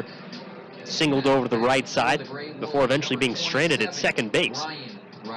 So now with the first baseman Ryan Rodriguez coming to the plate, he's 1 for 1, as well as the man behind him, Ryan Smith, has also carried a single tonight. Hopefully the GreyWolves can try and string a couple together, maybe get back in this ball game. So now Blattner in the stretch. Long look over there at Matheson at first, and now time called here by Rodriguez, and he has granted it before the pitch can be thrown. We've seen Blattner try to use that sort of long pause, whether it be to hold runners at first or gain some sort of advantage over the hitter at the plate. Nonetheless, his tempo has been used to his advantage. This one is thrown in the dirt. Can't find it, does Hastings, but Matheson not able to take advantage. He'll stay at first as Hastings picks that one up over around his foot, and will run that pitch back out to the mound. So a bit of a chat here between the battery mates of Blattner and Hastings.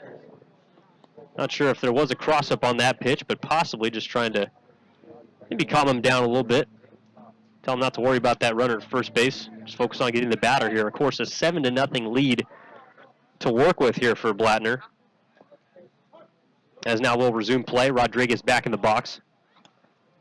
And the 0-1 pitch on the way.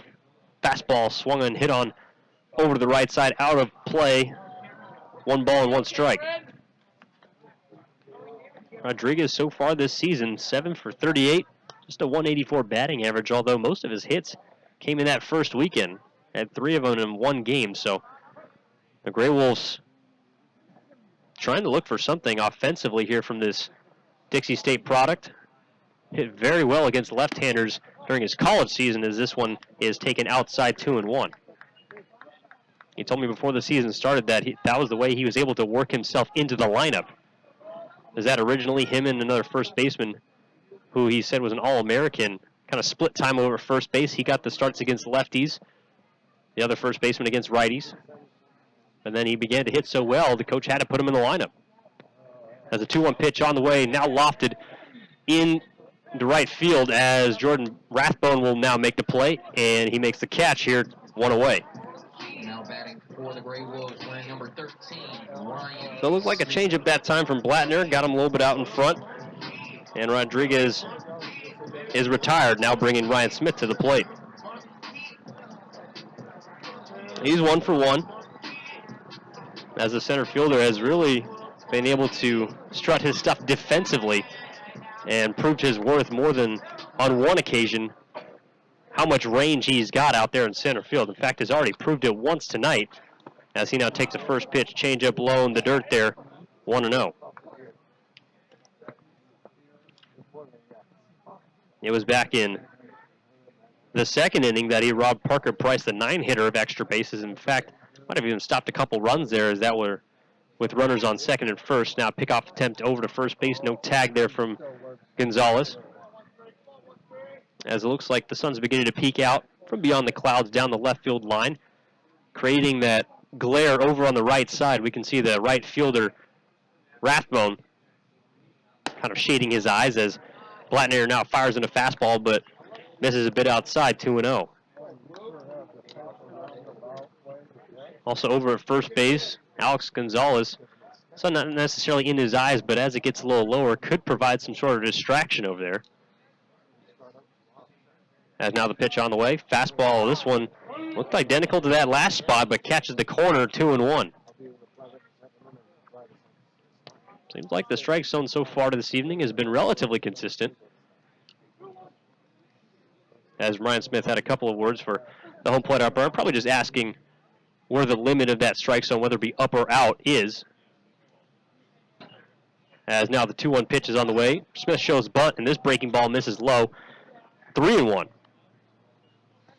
And that's also something that head coach Justin Barkas has tried to employ, sort of a small ball type method, understanding that his offense, at least early on in the summer, has not necessarily faltered, but really hasn't been, I think, where he imagined it, as now Smith will fight this one back off the screen, full count.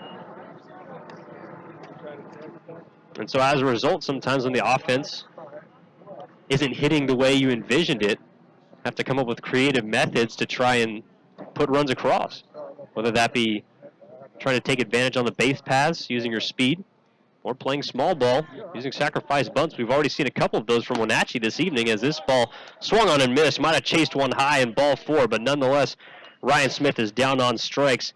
And after a leadoff single, there's quickly 2 outs here for the Grey Wolves. So now number 21, Drew Curtis, playing left field tonight for Gresham, will come to the plate. He's 0 for 1, struck out, as now Justin Blattner has 3 strikeouts on the evening. And Curtis kind of flashed that power early on this season. Certainly does it in batting practice every day, as this one misses outside, 1-0. But that's something that I'm sure Grey Wolves fans, along with Barkas, has kind of been waiting to come around. I mean, we've seen Curtis in the middle of the order at the top, and now kind of slowly moving down in the order, trying to get him some more looks, as this one is fouled back off the screen. A big hack right there. In fact, might have even got a piece of Hastings as he grabs his left forearm. Kind of skimmed it a little bit. But seems all right as the count evens up at a ball and a strike. Nearly identical to Rodriguez. Curtis 8 for 43 for a 186 batting average, although does have 6 RBIs. And we've seen him really all around defensively, whether it be first base or left field. Also getting a couple of starts at the DH position, as now this curveball misses way outside. Hastings has to go get that one, 2-1.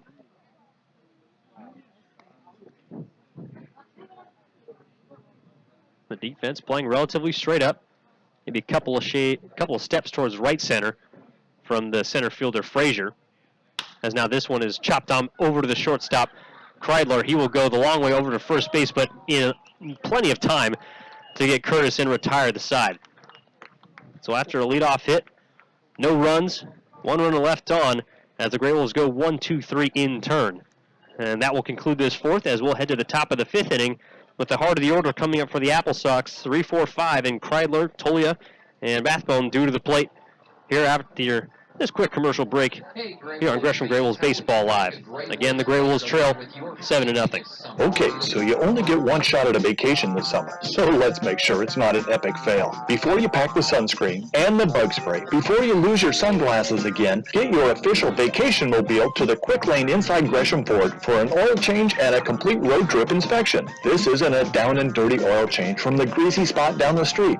I'm talking about a top-to-bottom maintenance and safety inspection from honest-to-goodness, factory-trained automotive technicians. It doesn't matter what brand of vehicle you drive or whether it's an Econo Cruiser, a minivan, a Mighty Man truck, or a Road Warrior motorhome. The Quick Lane technicians inside Gresham Ford will make sure your summer adventure doesn't involve being stranded on the side of the road. Your vacation is calling, and the Quick Lane technicians inside Gresham Ford will help make sure you get there. The Quick Lane inside Gresham Ford is open Monday through Friday till 10 and till 4 on Saturdays, and you'll never need an appointment. The Quick Lane inside Gresham Ford on Powell, 2 blocks east of 242nd.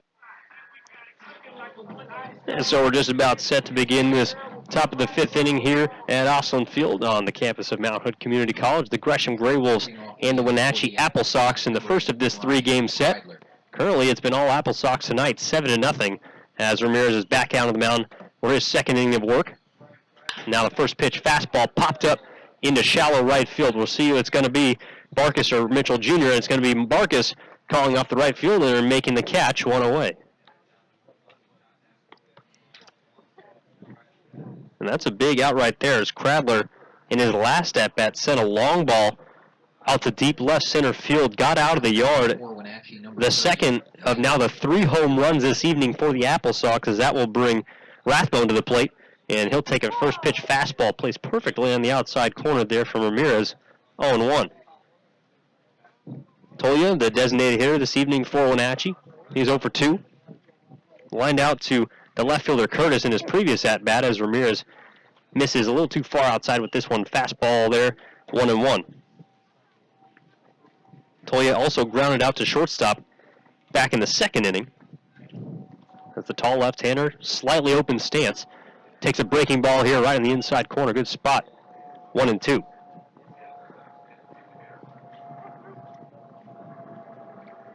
Tolia, 6'5", 205 pounds. A freshman attending UCLA in the fall. As that's actually something we've seen from a lot of these Wenatchee AppleSox players. This fastball, strike 3, ring 'em up called on the outside corner as Ramirez collects his second strikeout of the evening and the second out of this inning. At the plate now for Wenatchee, number 7, Jordan. Michael Tolia, Matt Frazier, the center fielder, along with, I believe, Shane Martinez, entering their freshman year of college, all at Pac-12 schools, as this one is swung on and missed here by Jordan Rathbone, 0-1. And so Ramirez trying to do his best to kind of stall this offense, and really that's what he's been able to do very effectively so far this season, as another fastball placed perfectly at the knees. No balls and 2 strikes. Rathbone's 2 for 2 with a couple of singles. Also a stolen base and a run scored. As Ramirez is 1 pitch away from a 1-2-3 inning. As this one is grounded over the right side. Easy play there for Barkas as he collects it and will go on to first base. And that's exactly what we get for Ramirez, a 1-2-3 top of the 5th inning. And possibly what the Gresham GreyWolves need to get the offense flowing. Trying to take some momentum into the bottom half of this inning. It'll be the bottom of the order. Matt Cairo, Michael Breen, before turning over the top, and Jeffrey Mitchell Jr. As we'll take a quick break here on Gresham GreyWolves post-game live, or rather, Baseball Live. I'm Evan Giddings. Don't go anywhere. Finding the right dentist for your young children can be challenging. At Gresham Pediatric Dentistry, we understand the importance of helping your child feel comfortable in the dental chair. Since 2007, Dr. Jiyoung Lee has helped many young patients in the Gresham area, and she can help your child too. Request your appointment today at GreshamPediatricDentistry.com.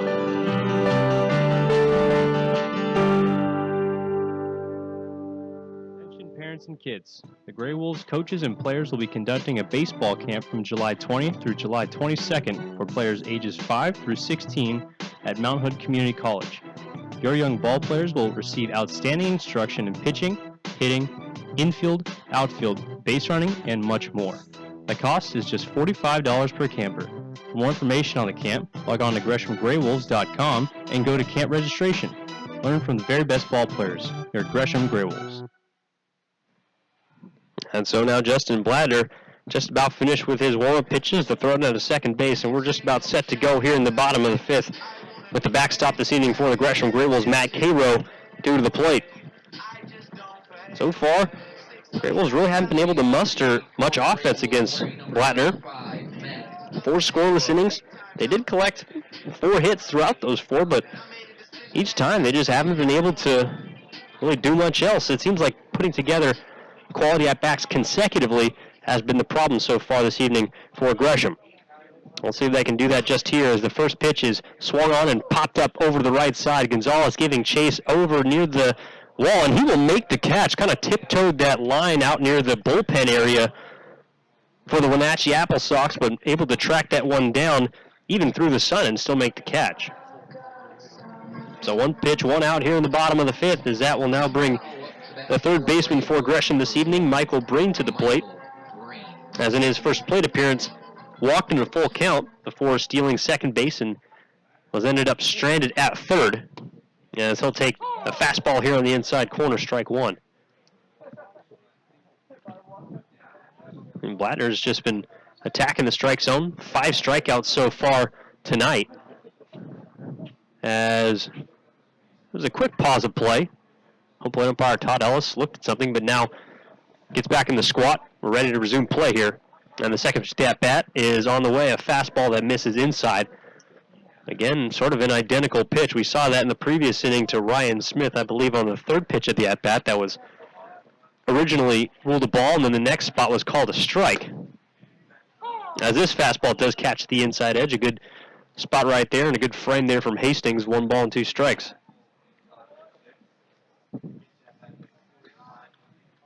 And so Breen, who's hitting .212 on the season, going to have to fight here in 2-strike count.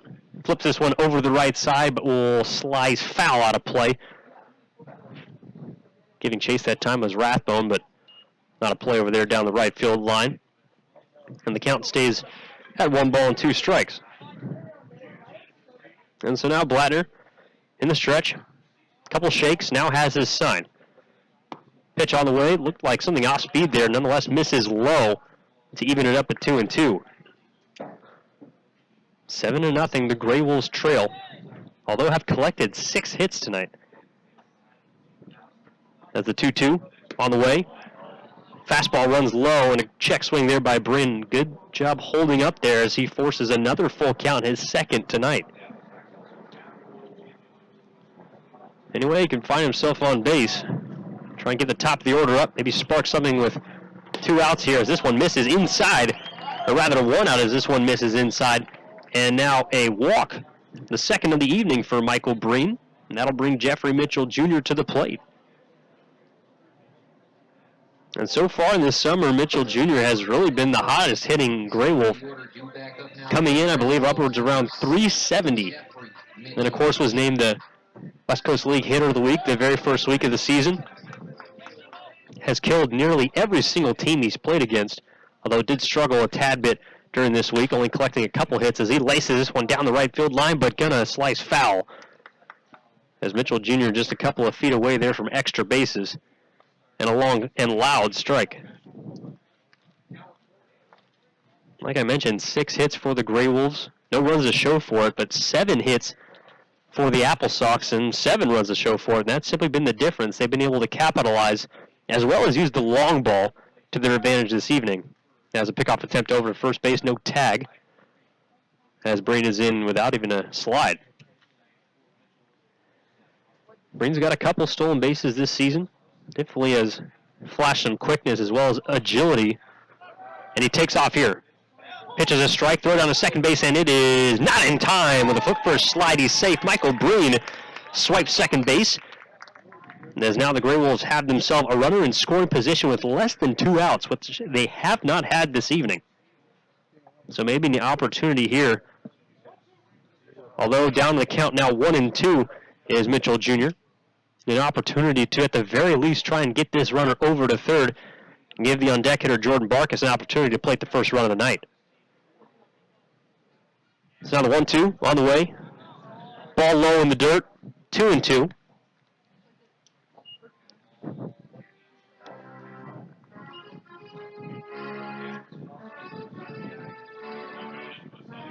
And so now Mitchell Jr.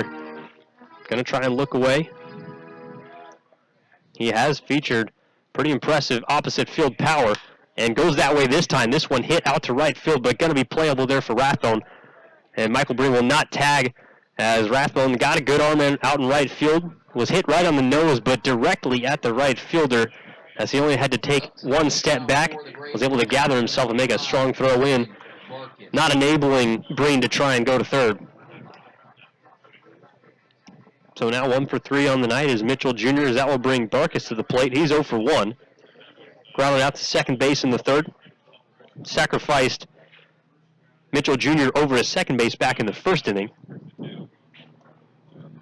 As the left-hander will step in.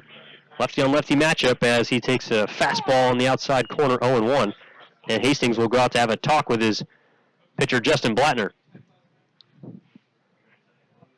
Possibly a mix-up there. As it looks like Hastings, immediately once he caught the ball, called for time. Just wanted to go out and talk to his pitcher. Also, maybe something irking him a bit. And it seemed like he was expecting a fastball. Could also be trying to chalk strategy in terms of how to get this last out of the inning and still leave that runner on second base. And so now he's back behind the plate. And Blattner now has his sign. Comes set.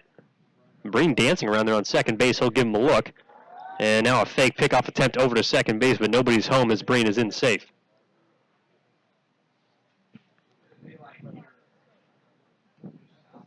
So still 0-1. Breen trying to take some of the pressure off of Barkus. Maybe hoping that Blattner might hang one, give himself an opportunity as this one is way outside, and Blattner immediately looks back to second base, so definitely drawing the attention of the AppleSox southpaw. Maybe playing a bit of a mental game here is Breen over at second base. He's kind of dancing around there, taking a couple of quick hops and going back to the bag. No one holding him on, as now this one is swung on and missed. A good breaking ball low outside and in the dirt there, now 2-2. Or rather, 1 ball and 2 strikes as Barkus finds himself behind the count, and that's somewhere that the Grey Wolves offense have really been all night. They've been able to force 4 full counts. However, all of those times they've worked themselves back from either a 1-2, 0-2, or even a 2-2 count. Now a pitch on the way, swung on and missed. Blocked nicely by Hastings as he will pick it up over to first base in time to complete the drop third strike out. And the Grey Wolves again leave a runner in scoring position. So no hits, no errors, no runs, and 1 runner left on as that will conclude this 5th inning. We'll go to the 6th here at Oslund Field with the AppleSox coming up. Alex Gonzalez, Otis Stratham, and Hayden Hastings due up for Wenatchee. We'll take a quick break here on Gresham GreyWolves Baseball Live here as the Grey Wolves trail it 7-0. Still looking for a gift for Father's Day? Well, the Gresham GreyWolves have the perfect gift for Dad. Spend your weekends at the ballpark. Our 5 game packs offer the perfect bundle of baseball and summer entertainment to get you out to 5 Grey Wolves games. Packs start as low as $50. For more information, visit our website at GreshamGreyWolves.com or call 503-428-5248.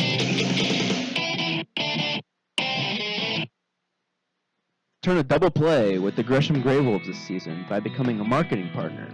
If you or someone you know would like more information on how to become a marketing partner of the Gresham GreyWolves during their inaugural season, contact Derek Hargett at 503-890-8827 for more information. Again, that number is 503-890-8827. Your partnership with the Gresham GreyWolves will be a howling time.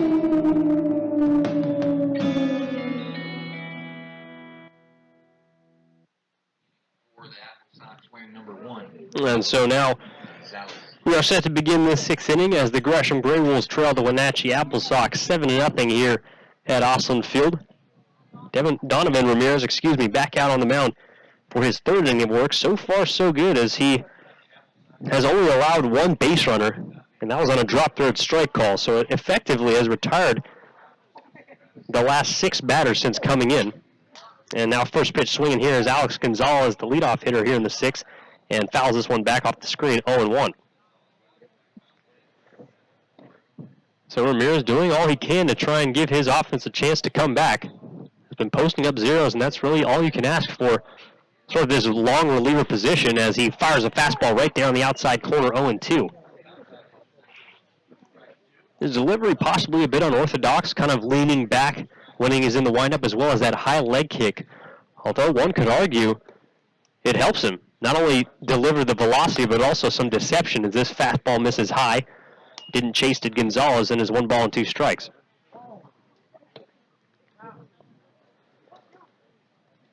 And so it looks like the sun is just about set here over in Gresham, Oregon. Kind of painting a pink picture across the clouds right above the field as this curveball misses high, now 2-2. And really some gloomy looking clouds now illuminated by the sun.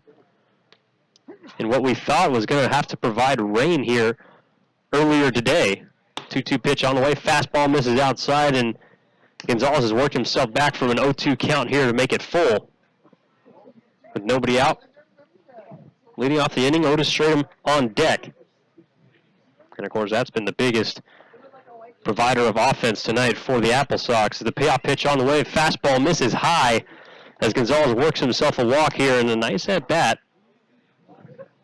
as the AppleSox have themselves a leadoff hitter here in the 6th. And so now Otis Statham to the plate. Statham, as the 6'3", 250-pound freshman from Oakland, California, will be attending Nevada, Reno, UNR in the fall. 2 for 2 tonight, the 2 loudest hits of the night as he's got 2 home runs and now takes a fastball up and outside 1-0.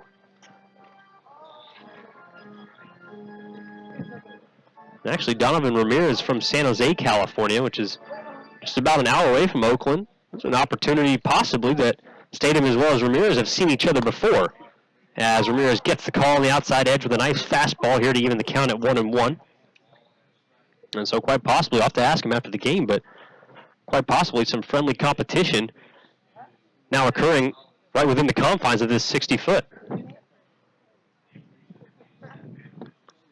Now the 3rd pitch on the way is a breaking ball that misses low. Here 2-1.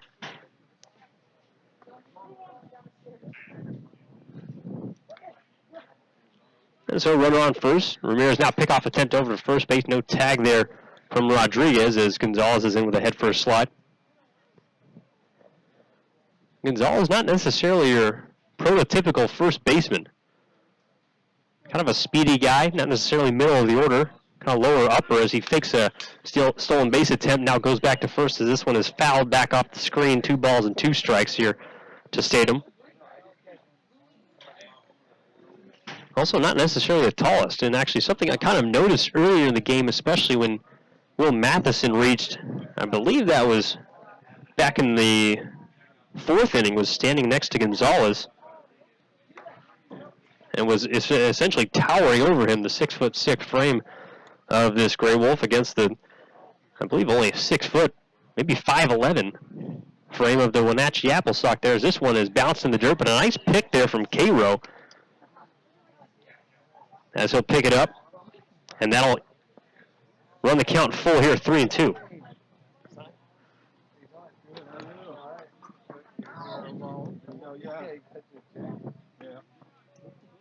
And so now the payoff pitch again, the 2nd straight at bat on the way, swung on and missed. He got his man. Donovan Ramirez blows a fastball by Otis Statham to retire him for the first time of the night and possibly the biggest out so far in these last couple of innings here for the Grey Wolves. Number 23, Aiden Hastings. I mean, Statham tonight, 2 home runs, 4 RBIs. And in the last time he had that payoff pitch was back in the 2nd, sent an absolute moonshot over the center field wall, as now first pitch swinging here is Hastings, and he will send this one into left field. Going to get down for a base knock as Drew Curtis will have to play it in. And his runners on 2nd and 1st here with 1 out. So now the 2nd baseman, Parker Price, due to the plate. He's 0 for 2. Flew out to deep center field, and a nice real estate making play there by Ryan Smith, as well as grounding out to 2nd base back in the 4th. And so Ramirez, a power pitcher. We'll see if he can employ some finesse here to try and get a ground ball, possibly a double play to get him out of this inning. First pitch on the way, fastball way outside there. Crowd there by Cairo, 1-0. As there's some action beginning to brew down in the GreyWolf bullpen. Number 15. We'll have to get an update for you on that as these.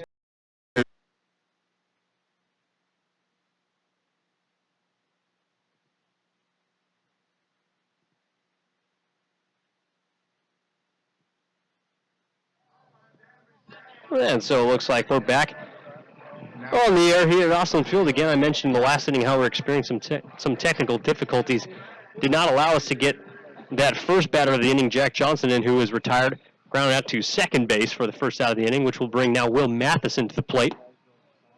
As the starting pitcher for the AppleSox, Justin Blattner, still on the mound in his sixth inning of work and fires the first pitch fastball for a ball here low to Matheson. 1-0. 1 for 2 on the evening is Matheson. As the second pitch now on the way, fought off over the right side. Backhanded play there from the second baseman, Price, over to first base in time. And a nice play there by the second baseman, Parker Price, to go up the middle. Looked like he stopped on a dime there, able to make the backhand play, and a couple of ground balls this inning so far and a couple of outs here for the Wenatchee defense. So now trying to extend this inning. Here in the bottom of the sixth is Ryan Rodriguez. He's 1 for 2. Singled back in the second inning. Flew out to right field in the fourth. Sporting some flashy neon green batting gloves as he'll now try and lay down a drag bunt, but will kick foul beyond the third base line. 0-1. Haven't seen those batting gloves before, as Rodriguez maybe trying to switch up the mojo at the plate. And I can't blame him. So far this evening, it just simply has not gone not only his way, but the GreyWolves' way at the plate. Whether it be a couple of questionable calls, some nice defensive plays made by the AppleSox, and an inability to string together consecutive hits as he taps this one off foul beyond the backstop. 0-2 now. Just seems like the GreyWolves haven't been able to catch any breaks as they trail at 7-0. Although have collected 6 hits so far, no runs to show for it. And so now Blattner has his sign. Kind of shuffles around in the glove there. And now will step off the rubber. Maybe didn't have a firm grip. We've seen the conditions be a little wet here at Oslund Field, although generally haven't tended to affect the command of any of the pitchers so far. And now this one chopped over to the pitcher, tipped off the glove of Blattner's. He will have to let it go. Ryan Rodriguez runs well and will be safe down the first base line. And we'll see what the official ruling on that one is, as it probably could have gone either way, possibly an error, possibly a hit. And it is officially ruled a hit for Rodriguez, as it did seem like a tough play there for Blattner. Kind of had some funny spin on it as it was over to the glove hand side of the southpaw and tipped off the glove there, now allowing Ryan Smith to come to the plate here with 1 on with 2 outs. And so now the first pitch on the way. Fastball low in the dirt. Back pick over to first base, but not in time as Rodriguez is in with a head first slide. Somewhat of a heads-up play there from Hayden Hastings behind the plate. Kind of using Ryan Smith as a shield. That ball was a breaking ball low in the dirt, going for ball 1, but was able to collect it and kind of fire it back over to first base without Rodriguez fully seeing where his body was. Also a heads-up play over at first to get back in time as this fastball, the second pitch on the way, misses outside 2-0.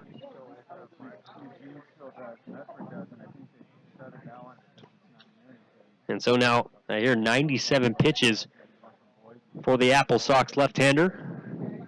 Some action going on down in that bullpen. Not quite sure who that is, but we'll try and get that for you as quickly as possible, as the 98th pitch is a fastball right down the heart of the plate. 2 balls and a strike here to Smith. The Gresham center fielder, 1 for 2 tonight. Singled back in the second, struck out in the fourth. As he'll try and extend this bottom of the sixth. 2-1 on the way. Fastball misses high that time. Couldn't get a frame on it from Hastings. And now a hitter's count here for Ryan Smith, now 3-1. Drew Curtis waiting on deck. The ability to drive the ball out of the ballpark at any time. Would really like to get him to the plate, especially in a 2-out situation right here. There's now the 3-1 swung on and missed. Fastball might have chased one high, and eerily similar to the payoff pitch in the full count back in the fourth that he struck out on, kind of around the letters. Certainly a hittable pitch from a potent offensive player like Ryan Smith, but arguably chase ball 4 there. As the runners now will be on the move. Payoff pitch on the way, slapped over to the left side. It's going to kick past the glove. The shortstop corrals it, however, as that time it looked like Kreidler was able to backhand it, try to jump throw over to first base, but not nearly in time as Ryan Smith is in with an infield single, moving Ryan Rodriguez over to second base. That was a good piece of hitting there by Smith. Kind of pulled his hands in on a fastball that we've seen really dominate these Gresham hitters so far tonight. Sort of that front door two-seam from Blattner, as that possibly could have been the last pitch he will throw. As the head coach for the AppleSox, A.J. Prozik, will come out to the mound, and it looks like there will be a pitching change here at Oslund Field. And when we come back after this commercial break, we'll try and get you that reliever, as the GreyWolves have 2 runners on with 2 outs here in the bottom of the 6th. They trail at 7-0, and we'll be right back with you after this quick break. Attention parents and kids. The GreyWolves coaches and players will be conducting a baseball camp from July 20th through July 22nd for players ages 5 through 16 at Mount Hood Community College. Your young ball players will receive outstanding instruction in pitching, hitting, infield, outfield, base running, and much more. The cost is just $45 per camper. For more information on the camp, log on to GreshamGreyWolves.com and go to camp registration. Learn from the very best ball players here at Gresham GreyWolves. Still looking for a gift for Father's Day? Well, the Gresham GreyWolves have the perfect gift for Dad. Spend your weekends at the ballpark. Our 5-game packs offer the perfect bundle of baseball and summer entertainment to get you out to 5 GreyWolves games. Packs start as low as $50. For more information, visit our website at GreshamGreyWolves.com or call 503-428-5248.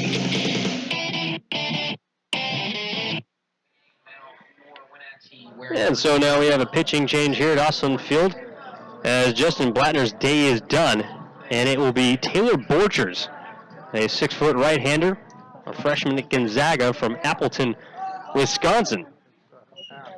So kind of a interesting hometown to summer ball connection there. Hailing from Appleton, playing for the AppleSox is Taylor Borchers, and we'll get to see him here coming in with 2 outs in this bottom of the 6th. Right-hander, looks like from his warm-up pitches, featuring a fastball, curveball, changeup combination. As it'll be up to Drew Curtis now coming to the plate to try and plate the first run of the evening for the Gresham GreyWolves. They trail 7-0. As that also concludes the evening for Justin Blattner. He went 5 2/3, stranded a couple of runners, I believe 5 on the evening, which is really the most important part. Surrendered 6 hits. No runs, none of them earned, rather, as both runners on base, however, are his inherited runners. And now Drew Curtis will try and get those to the plate.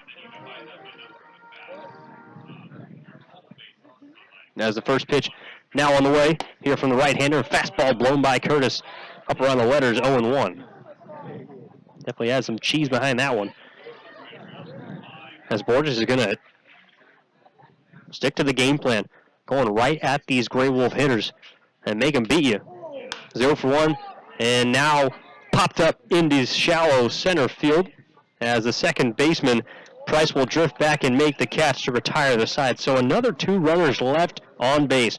A total of 7 this evening for the Gresham GreyWolves, as we will take a quick break here in the bottom of the 6th. Prepare to go to the 7th inning as my broadcast partner Alex Yavarski will be taking you the rest of the way home through these last 3 innings. Again, I want to apologize for any and all technical difficulties you experienced throughout these last couple of innings. Doing our best to work through those, and hopefully they don't occur throughout the rest of the game. It's been a pleasure as the GreyWolves trail it 7-0. Turn a double play with the Gresham GreyWolves this season by becoming a marketing partner. If you or someone you know would like more information on how to become a marketing partner of the Gresham GreyWolves during their inaugural season, contact Derek Hargett at 503-890-8827 for more information. Again, that number is 503-890-8827. Your partnership with the Gresham GreyWolves will be a howling time.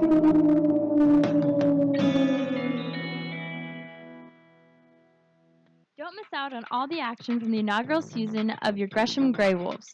Join us at Mount Hood Community College for 6 straight games starting Monday night, June 6th through Saturday night, June 11th. All games start at 7:05 p.m.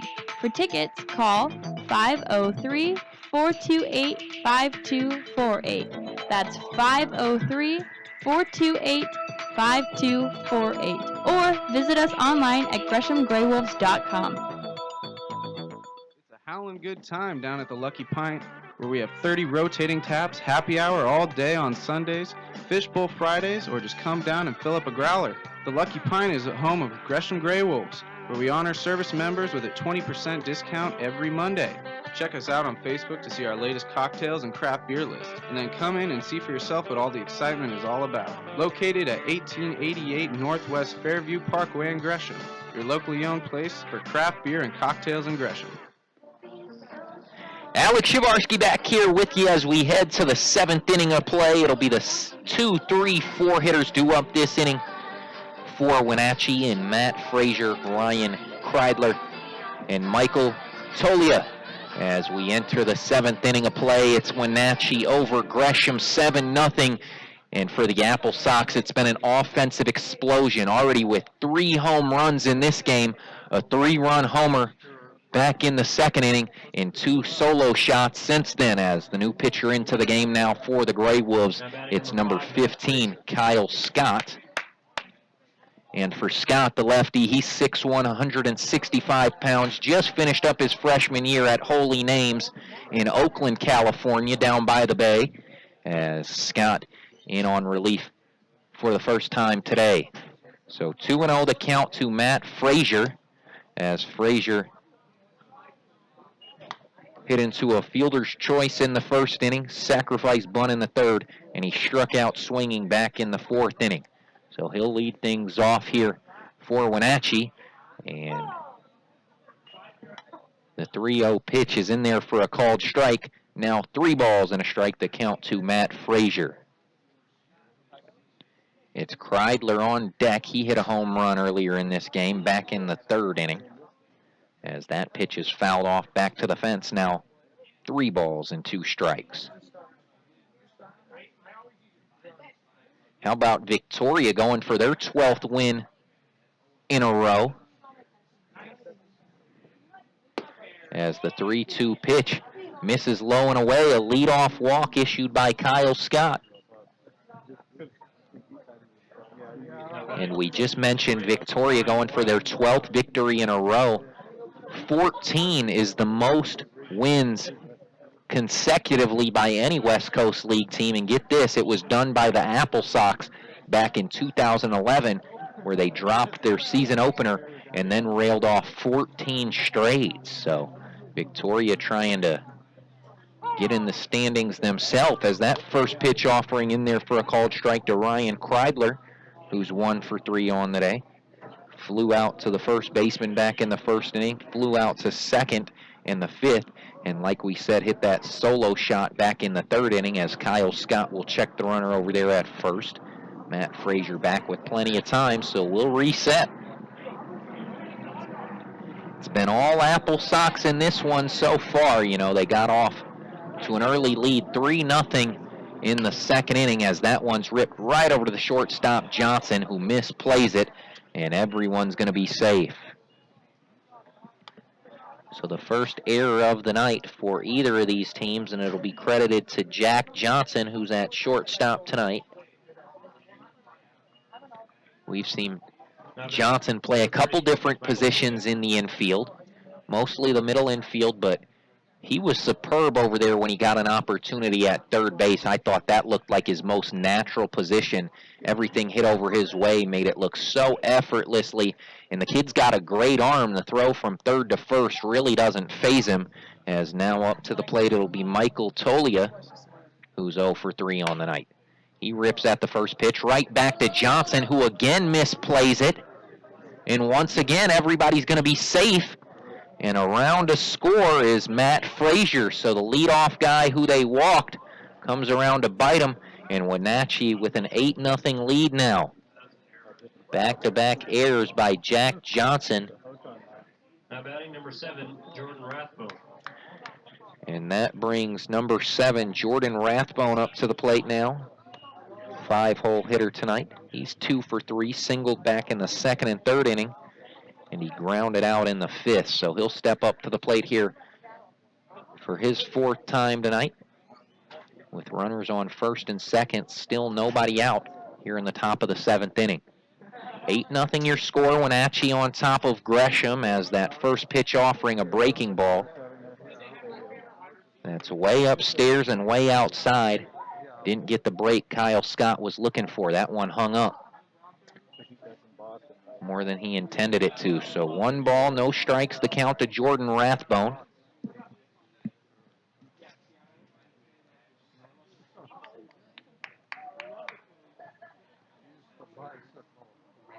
Rathbone batting .261 on the season, takes the 1-0 pitch inside. Now 2 balls and no strikes.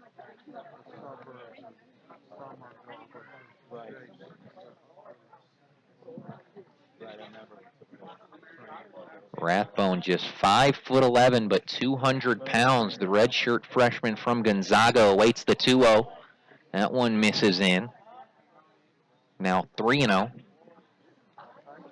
And once again, this Grey Wolves offense really struggling to find the bats here tonight. That's really been the story of the season for the Grey Wolves. When they get runs, they win, but they've been held scoreless tonight as that pitch is called a strike. Now 3-1 the count to Jordan Rathbone, who bats here with runners on first and second, nobody out, top of the 7th inning. Rathbone awaiting the 3-1 offering from Kyle Scott. Here's the leg kick, now the pitch.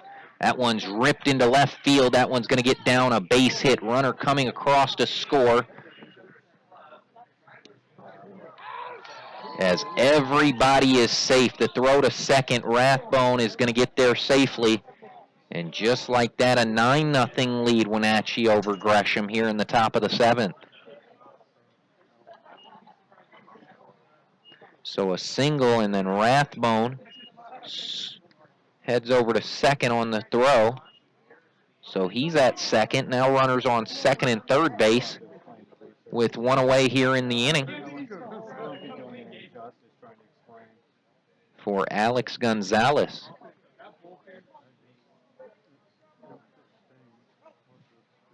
Check that, nobody out in the inning. As Alex Gonzalez at the plate now, he swings at that first pitch, fouls it back to the fence. 0-1. Gonzalez 0 for 1 today with 2 walks. He's up to the plate now for his 4th appearance of the night.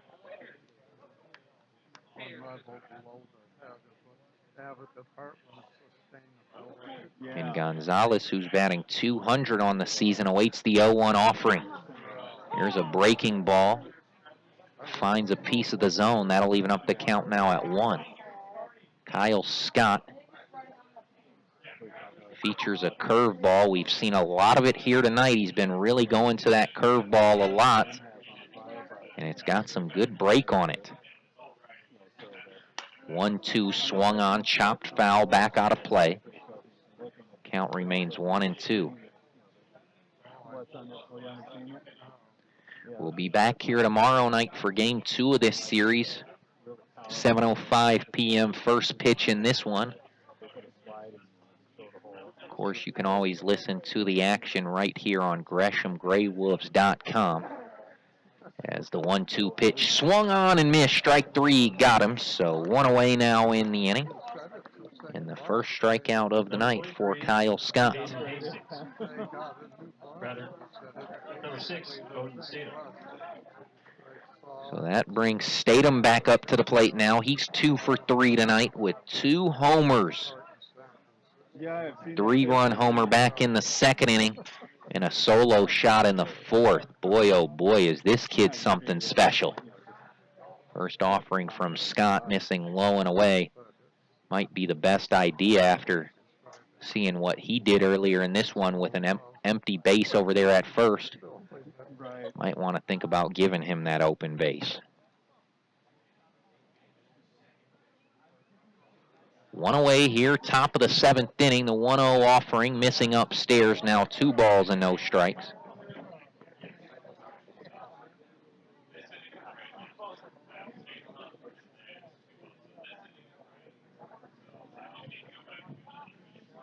You know, I really thought this would be the night where the Grey Wolves got their bats going, and the reason why I'll tell you momentarily as the 2-0 pitch misses inside. Otis Statham now ahead in the count, 3-0. And you look at the starting lineup, you've got Ryan Rodriguez, who got the start tonight at first. Usually when that happens, you don't see anyone like Drew Curtis or Ty Wyatt, the other first baseman, get the start, as that 3-1 offering in there for a strike. Check that, the 3-0 is in there for a strike, now 3-1. But head coach Justin Barkus decided to throw Drew Curtis out there in left field tonight, and that's 2 power bats in the lineup. You know, you sacrifice some defense as the 3-1 pitch is inside for ball 4, so Statham walks. And the bases are now loaded here for Wenatchee in the top of the 7th inning.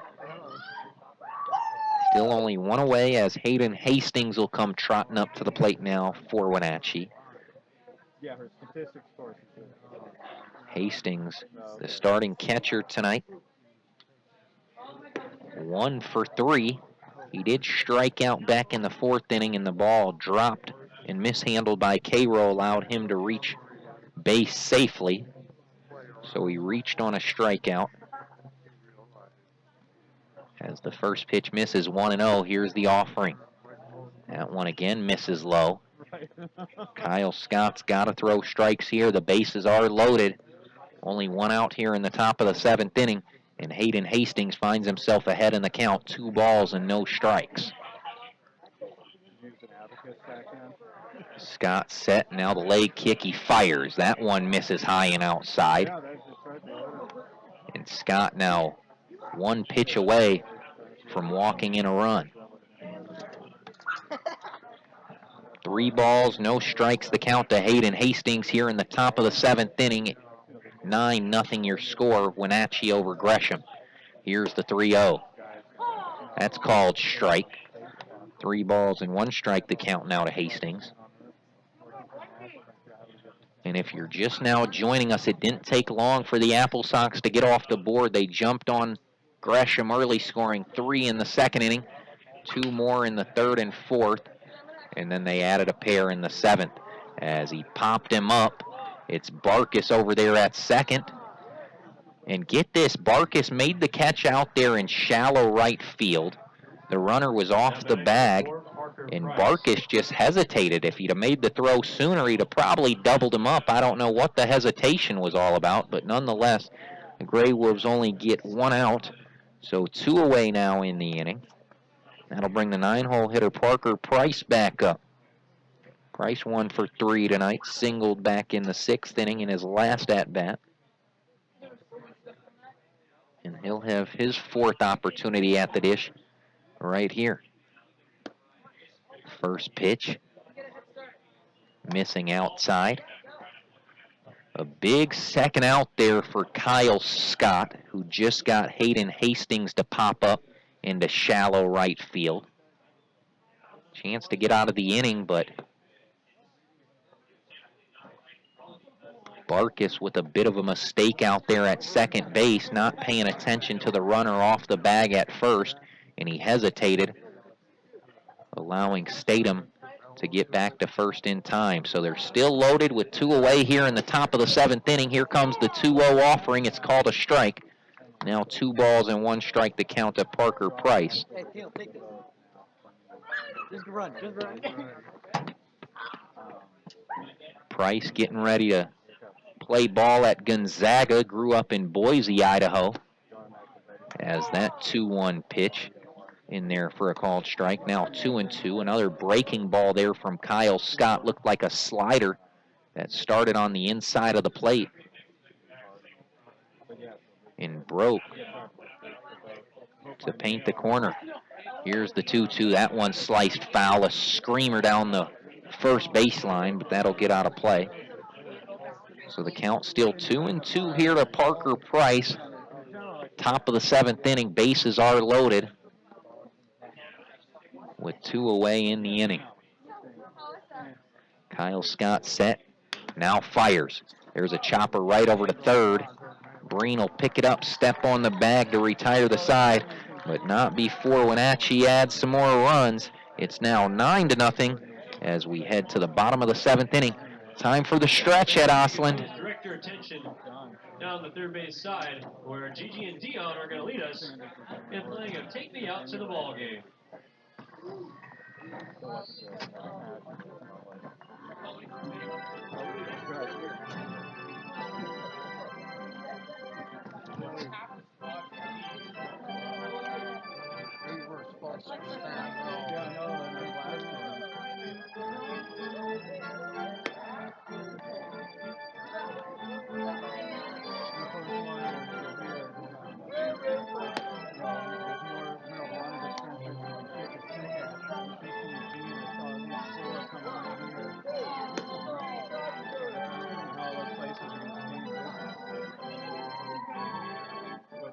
Okay, so you only get one shot at a vacation this summer, so let's make sure it's not an epic fail. Before you pack the sunscreen and the bug spray, before you lose your sunglasses again, get your official vacation mobile to the Quick Lane inside Gresham Ford for an oil change and a complete road trip inspection. This isn't a down and dirty oil change from the greasy spot down the street. I'm talking about a top-to-bottom maintenance and safety inspection from honest-to-goodness, factory-trained automotive technicians. It doesn't matter what brand of vehicle you drive or whether it's an Econo Cruiser, a minivan, a Mighty Man truck, or a Road Warrior motorhome. The Quick Lane technicians inside Gresham Ford will make sure your summer adventure doesn't involve being stranded on the side of the road. Your vacation is calling, and the Quick Lane technicians inside Gresham Ford. Back here at Oslund Field where we head to the bottom of the 7th inning, it'll be K-Row leading off, and he's hit by the first pitch. So a leadoff base runner aboard here in the 7th inning for the Grey Wolves, and that's just what they were looking for as they find themselves trailing by 9 runs here. And the pinch hitter into the game now for Michael Breen. It's going to be Connor Zickafoos.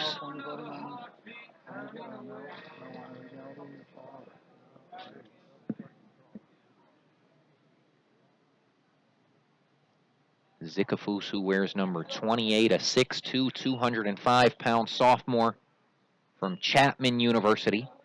He'll get his opportunity at the dish right here with nobody out in the bottom of the 7th inning. K-Row over there on first base after being hit by the first pitch in the inning. And Zickafoos trying to get the offense started here for the Grey Wolves. That pitch missing low, 1-0.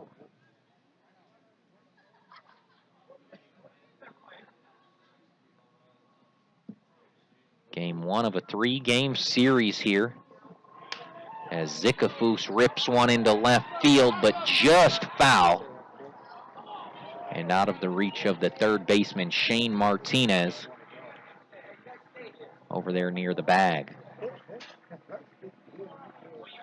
Outfield, infield for the Sox playing pretty straight up here. The first baseman is over there on the bag. And Alex Gonzalez trying to hold the runner K-Row over there at first. Bottom 7, 9-0 Wenatchee over Gresham. A man on with nobody out here for Connor Zickafoos, who takes the 1-1 pitch in there for a called strike. Now 1 ball and 2 strikes. The count to Zickafoos. Zickafoos, a California kid. 18 of those on this Grey Wolves roster. As the 1-2 offering misses high and away on the fastball that had some nice speed on it. 4-seamer. Hung it up just a little too high. So 2-2 the count here to Connor Zickafoos. And here's the offering. That one misses low and away. That'll run the count to full. The Grey Wolves just looking to get something going. Still without a run here tonight. They've got 7 hits and 4 errors, and on the other side, 9 runs on 11 hits, no errors for the AppleSox. Here's the payoff. That one's tapped foul right behind home plate, so Zikafus will get a chance to do it again. Zikafus with a pretty baggy number 28 jersey, wearing long sleeves, with the gold sleeve showing below the jersey. Now the 3-2. That one's ripped into right field. A single will get down. And now runners on first and second base for the GreyWolves. Still nobody out here in the bottom of the 7th inning. GreyWolves looking for some life. Back-to-back runners aboard.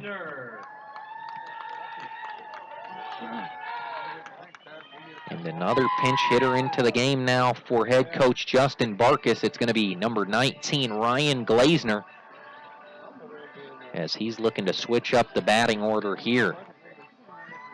And heck, the GreyWolves unable to get a run yet tonight. Why not try some new bats out? As the first pitch to Glazner misses outside, and Hayden Hastings will step from behind home plate and go out there to the bump to chat with his relief pitcher right now. Number 24, Taylor Borchers, in there for his second inning of relief.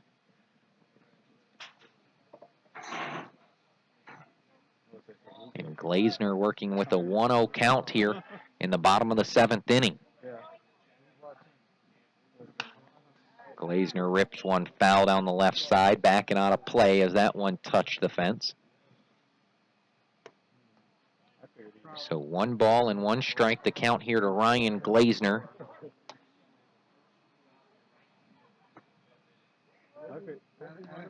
Who has been inserted into the game for Jeff Mitchell. Now the 1-1. That one sliced foul, left side, out of play. Glazner doing a nice job fighting off pitches here, but he finds himself behind in the count. 1 ball and 2 strikes.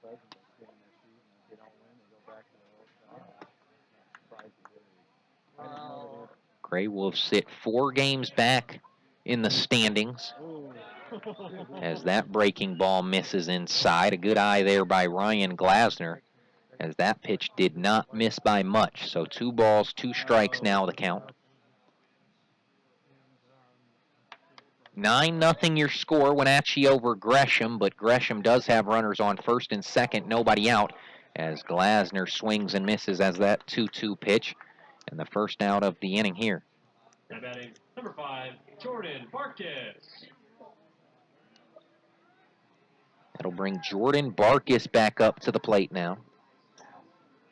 He's 0 for 2 on the night with a sacrifice bunt back in the first inning, and he'll have his 4th plate appearance of the night.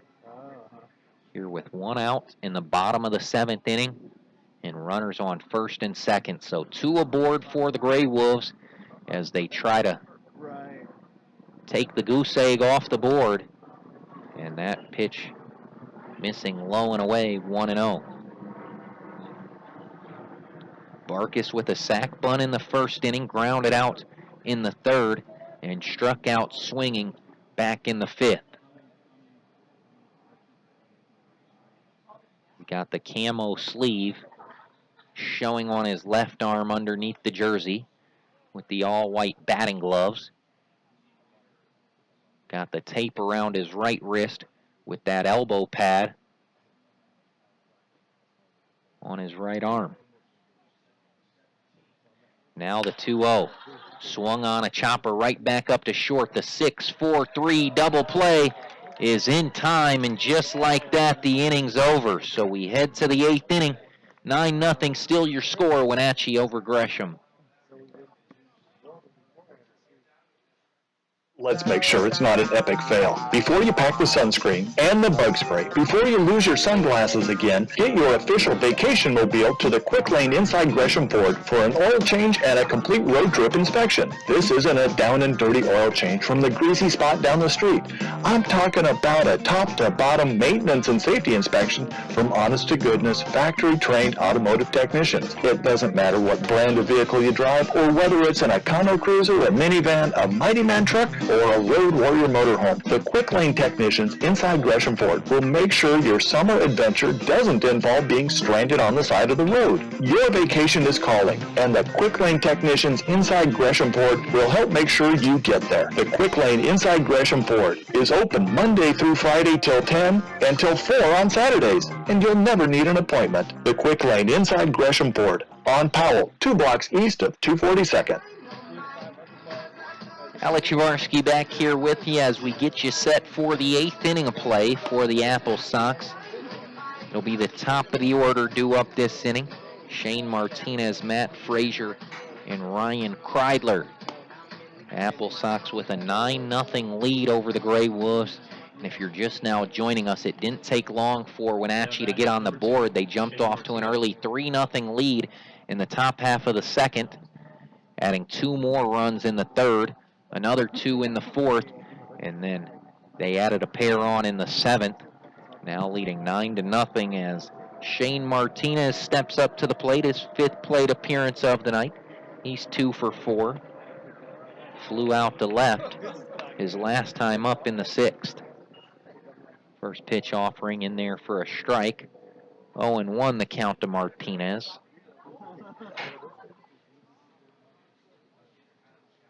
Get this, everyone in the starting lineup tonight for Wenatchee fresh out of high school. How about that? These cats haven't even played college ball yet. 1-1 offering, hit high in the air, right field, shallow.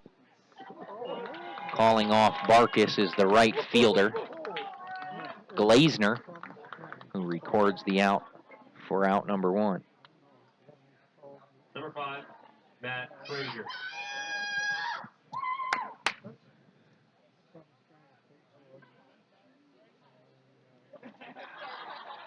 So 1 away here, 8th inning.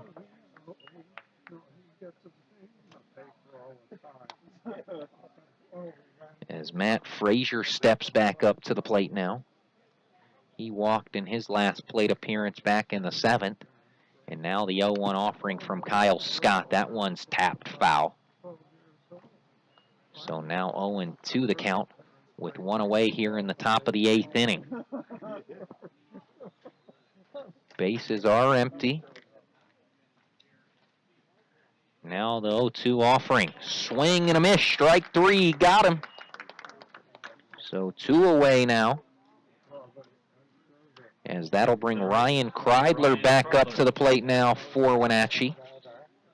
Kreidler grounded out in the 1st, hit a solo shot back in the 3rd, and then he grounded out again in the 5th before reaching base in the 7th inning on an error by Jack Johnson over there at short. So Kreidler with his 5th appearance at the dish right now. Batting with nobody on and 2 away here in the top of the 8th inning. That offering sliced foul and out of play. So the count now even 1 ball and 1 strike.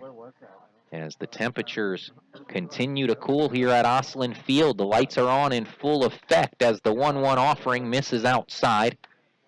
Now 2 balls and a strike to count to Ryan Kreidler, who is batting a measly 136 on the season. Now the 2-1. Good eye by Kreidler as he watches that one miss inside. 3-1 the count now.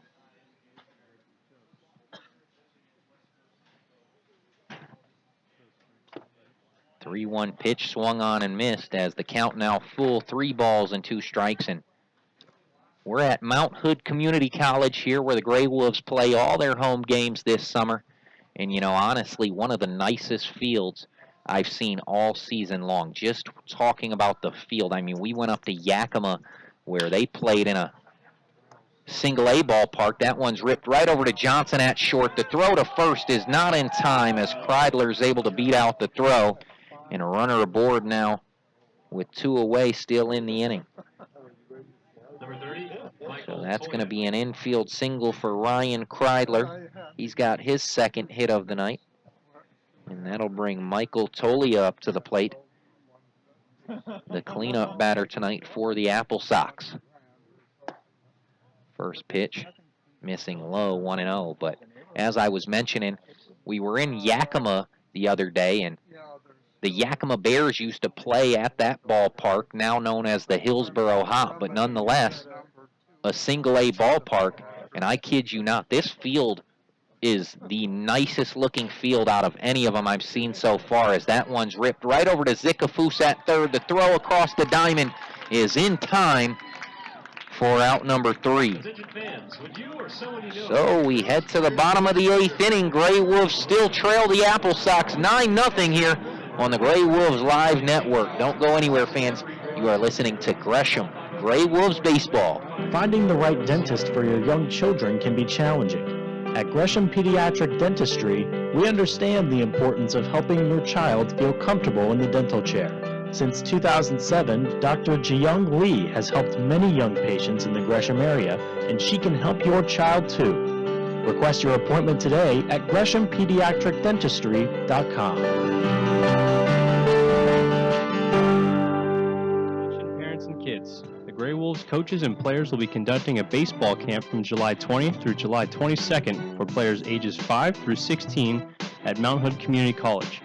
Your young ball players will receive outstanding instruction in pitching, hitting, infield, outfield, base running, and much more. The cost is just $45 per camper. For more information on the camp, log on to GreshamGreyWolves.com and go to camp registration. Learn from the very best ball players here at Gresham GreyWolves. Well, we welcome you back to Oslund Field as we get you set for the bottom of the 8th inning. It's Wenatchee over Gresham, 9-0, as it's been an offensive explosion tonight for the AppleSox. Already 3 home runs as we take a look at some scores around the West Coast League now. Some finals already tonight. It was Bellingham over Bend, 1-0. The final in that one, Victoria knocked off Kitsap for their 12th straight win in a row. 6-5 your final in that one, as Jax Johnson will lead things off this inning for Gresham. Another final tonight.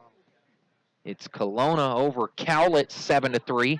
And in the top of the 8th, right here, check that bottom of the 8th, 9-0 your score here in Gresham.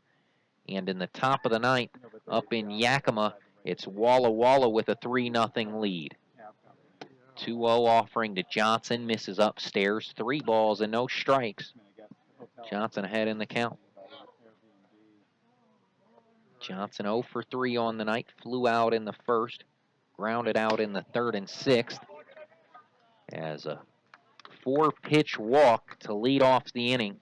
Good eye there by Jack Johnson. For the Grey Wolves, number 33, Will Matheson. That'll bring Will Matheson back up to the plate now. He's 1 for 3 on the night. Singled back in the 4th inning. Grounded out in the 2nd and 6th. And he'll have his 4th opportunity at the dish right now. First pitch to Matheson, misses. Check that, in there for a called strike, 0-1.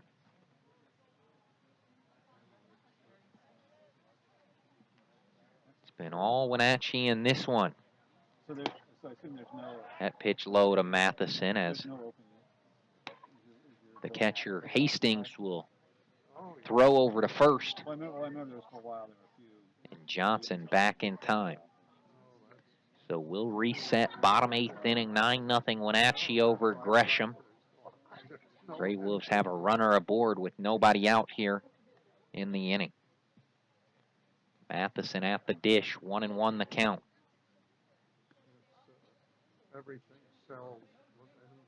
Matheson, tall and lanky, rips one deep into right field. Coming over, are you kidding me? It's Jordan Rathbone. This dude came running over 40 feet from right field, dove into foul territory, gave it everything he got, and I don't know how he made that catch, but he did, and now 2 gone here. Check that, 1 gone here in the 8th.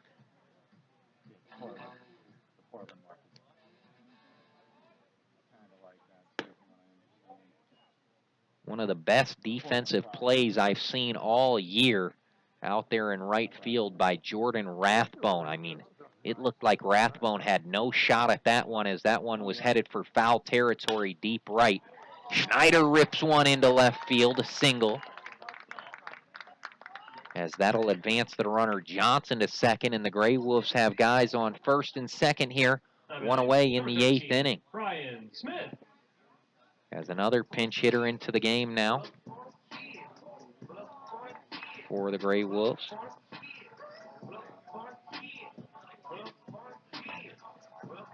Excuse me, it's Ryan Smith up to the plate.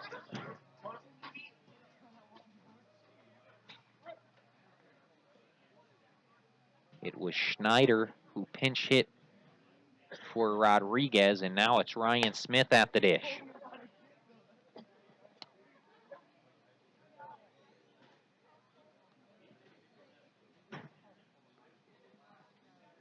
Bottom of the 8th inning, 9-0 Wenatchee over Gresham, but the Grey Wolves have 2 aboard with only 1 out here in the bottom of the 8th inning. As Ryan Smith is up at the plate now, ahead in the count, 2 balls and no strikes. Grey Wolves trying to get that 0 off the board as Smith rips one foul.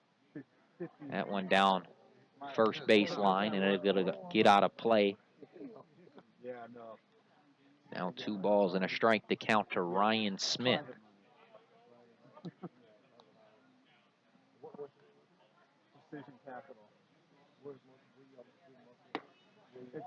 That offering called a strike, a breaking ball that started on the inside of the plate. Ryan Smith decided not to swing at it, so 2-2 the count now. And here comes the offering. There's a base hit into left field, and the bases are now loaded. Still only 1 out here in the bottom of the 8th inning, so the Grey Wolves threatening. Now batting, number 21, Drew Curtis. A walk and 2 singles in this inning. And the Grey Wolves now have the bases juiced here. And an opportunity for Drew Curtis. Curtis is 0 for 3 tonight, struck out in the 2nd. Grounded out to short back in the 4th. And he flew out in the 6th inning. As the head coach of the AppleSox will step out to the mound, along with catcher Hayden Hastings and the rest of the AppleSox infield, chatting it up. And this turned out to be another beautiful night for baseball here in Gresham, Oregon. With the beautiful pine trees in the view, far in the distance behind the fence out there in the outfield, but just a beautiful field here at Oslund Field. Lights are on in full effect.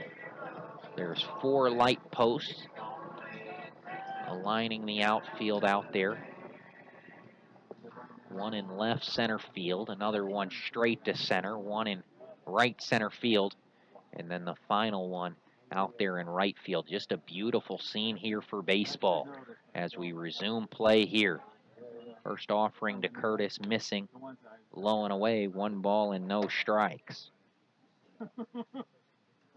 Curtis, the only Grey Wolf batter with a home run hit here at home on the season. He's got home run power as he hits that one right back up the middle. It's the shortstop Kreidler who's got it. He'll throw to first for out number 2. But Jack Johnson will come in to score. The Grey Wolves have their first run of the game. Now 9-1 your score. So an RBI for Drew Curtis.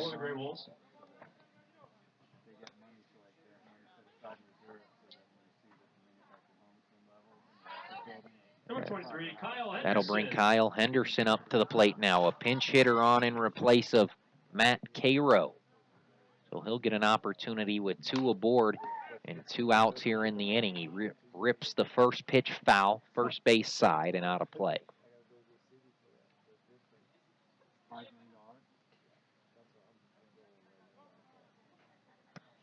First pitch in this one, 7:05 p.m. We got started right on time today as the 0-1 pitch chopped right back to the catcher, Hastings, whose throw to first pulled Gonzalez off the bag. But they're going to say he was able to tag Henderson for out number 3. So 9-1 the score after 8 innings of play. We'll head to the 9th inning. You're listening to Gresham GreyWolves baseball. Attention parents and kids. The Grey Wolves coaches and players will be conducting a baseball camp from July 20th through July 22nd for players ages 5 through 16 at Mount Hood Community College. Your young ball players will receive outstanding instruction in pitching, hitting, infield, outfield, base running, and much more. The cost is just $45 per camper. For more information on the camp, log on to GreshamGreyWolves.com and go to camp registration. Learn from the very best ball players here at Gresham GreyWolves. Finding the right dentist for your young children can be challenging. At Gresham Pediatric Dentistry, we understand the importance of helping your child feel comfortable in the dental chair. Since 2007, Dr. Jiyoung Lee has helped many young patients in the Gresham area, and she can help your child too. Request your appointment today at GreshamPediatricDentistry.com.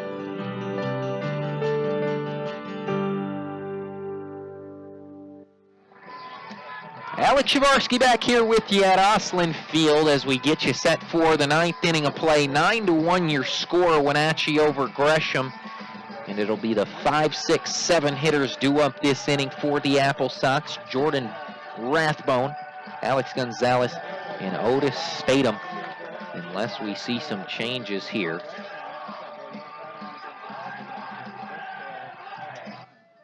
Doesn't look like we will, as it will be Rathbone stepping up to the dish to get things started for us here in the 9th inning. Wenatchee with 9 runs on 11 hits tonight.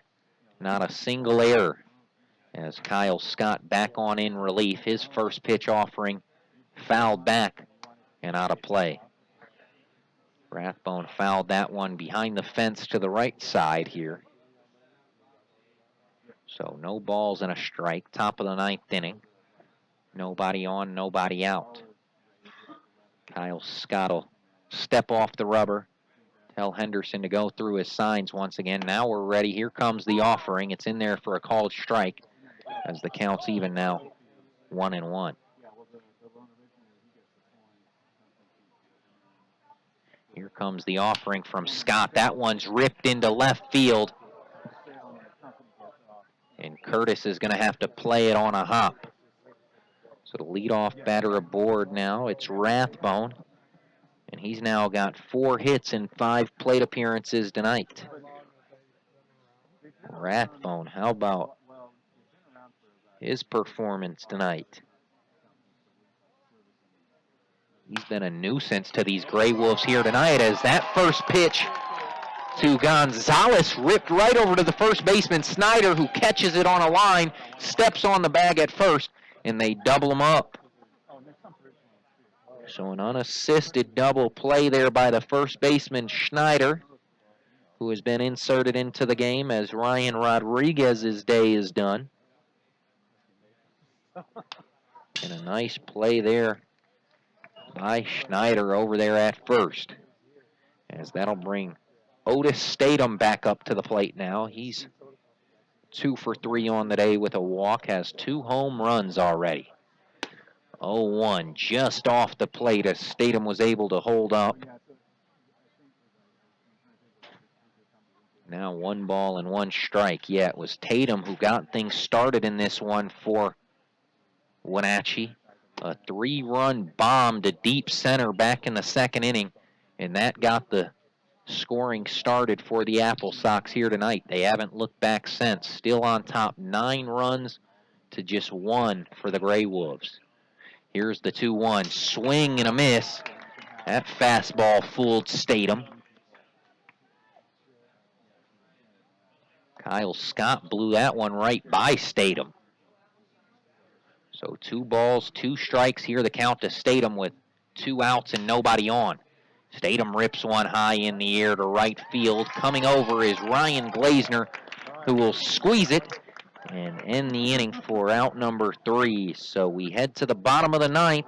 It'll be the last chance for the Grey Wolves, as it'll be the 9-1-2 batters due up. Okay, so you only get one shot at a vacation this summer, so let's make sure it's not an epic fail. Before you pack the sunscreen and the bug spray, before you lose your sunglasses again, get your official vacation mobile to the Quick Lane inside Gresham Ford for an oil change and a complete road trip inspection. This isn't a down and dirty oil change from the greasy spot down the street. I'm talking about a top to bottom maintenance and safety inspection from honest to goodness factory trained automotive technicians. It doesn't matter what brand of vehicle you drive or whether it's an Econo Cruiser, a minivan, a Mighty Man truck, or a Road Warrior motorhome, the Quick Lane technicians inside Gresham Ford will make sure your summer adventure doesn't involve being stranded on the side of the road. Your vacation is calling, and the Quick Lane technicians inside Gresham Ford will help make sure you get there. The Quick Lane inside Gresham Ford is open Monday through Friday till 10 and till 4 on Saturdays, and you'll never need an appointment. The Quick Lane inside Gresham Ford on Powell, 2 blocks east of 242nd.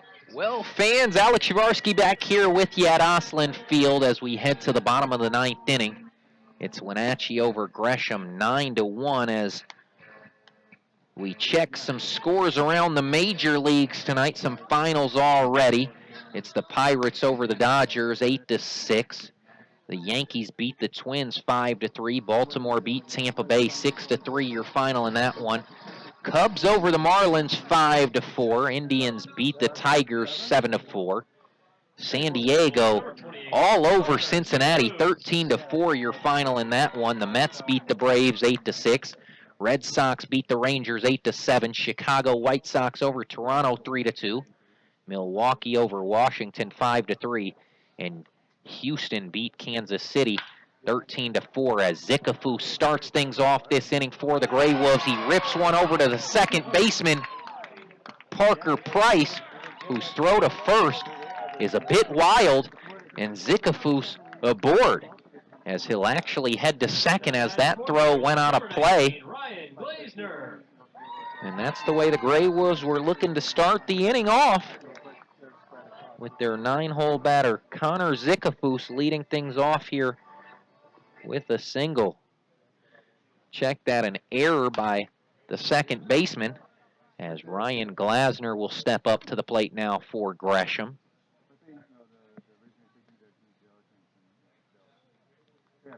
First error of the night for Wenatchee. Looked like it was going to be an easy play, but Parker Price with a throw that just was not clean. So the Grey Wolves have the leadoff guy aboard. It's Zikafu on second.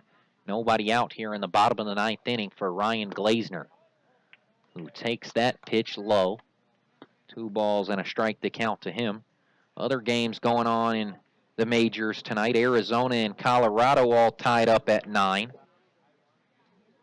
Oakland and LA going at it as a broken bat.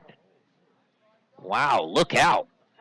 Glasner took a swing at that one. You see the end of his bat go flying out there into the dirt in between the first baseman and the second baseman. No, not a broken bat. It just, bat flew out of his hands. Looked like it was broke, as the wood on the bottom of the bat, different colors than the black at the top. So first baseman Alex Gonzalez will hand the bat back to Glasner, and he'll step back into the box where we will resume play. Bottom 9, 9-1 your score. Wenatchee over Gresham. Grey Wolves do have a runner on second base. Still nobody out in the inning. And here's the 2-2 offering to Glasner. A breaking ball that fooled him. And Glasner swings right through that one. A strikeout for the first out. Number 17, Ty Wyatt. As that'll bring Ty Wyatt up to the plate for his first opportunity tonight. He'll pinch hit in place of Jordan Barkis, who was doubled up his last time at the plate. Wyatt takes a big hit at that. Takes a big hack at that first pitch fastball and can't make any contact. 0-1. Wyatt out of Will Lamb, a big body as he rips one foul off the mask of the catcher, Hayden Hastings. Now 0-2 the count to Ty Wyatt. Wyatt 6'2", 230 pounds, just finished up his sophomore year down in Kaiser. As the 0-2 pitch swung on and missed, 2 away. A fastball blown right by Ty Wyatt. Wyatt with a huge hack, just couldn't catch up to that one. And back-to-back strikeouts this inning. And the Grey Wolves now down to their final out. It's Jack Johnson up at the plate. Johnson walked in his last plate appearance back in the 8th inning. He's 0 for 3 before that. 1-0 pitch in there for a called strike. That one looked low. The count now even 1-1. Giants over the Phillies 5-2. It's the Cards beating the M's 3-1, bottom of the 9th in that one. And the last game going on tonight in the majors, it's the Oakland Athletics over the LA Angels 7-4 in the top of the 8th. We're in the bottom of the 9th of this one. The 1-2 offering to Jack Johnson misses low, so that'll even up the count now 2-2. 2 away here in the inning. The Grey Wolves are down to their final strike now. Now the 2-2, swing and a miss, strike 3, got him. And that will end the game, so 3 strikeouts in a row by the Wenatchee relief pitching staff. And that ends the game. So once again, your final in this one, it's the AppleSox 9, the Grey Wolves 1. It was really all Wenatchee in this one. Got off to an early 3-0 lead where they scored 3 runs on the 3-run blast by Statham in the 2nd inning. Wenatchee got 2 more runs in the 3rd and 4th inning, and they added a pair in the 7th. So that's how they got their 9 runs. The only run of the night for the Grey Wolves came in the 8th inning, and really it was all AppleSox in this one. So Grey Wolves fall to 6-11 on the season. AppleSox improved to 7-9, as that'll end our action here tonight. Like I said earlier in the broadcast, we'll be right back here tomorrow for Game 2 of this series, 7:05 p.m., the scheduled first pitch in that one. And the Grey Wolves looking to bounce back, trying to even up the series tomorrow night.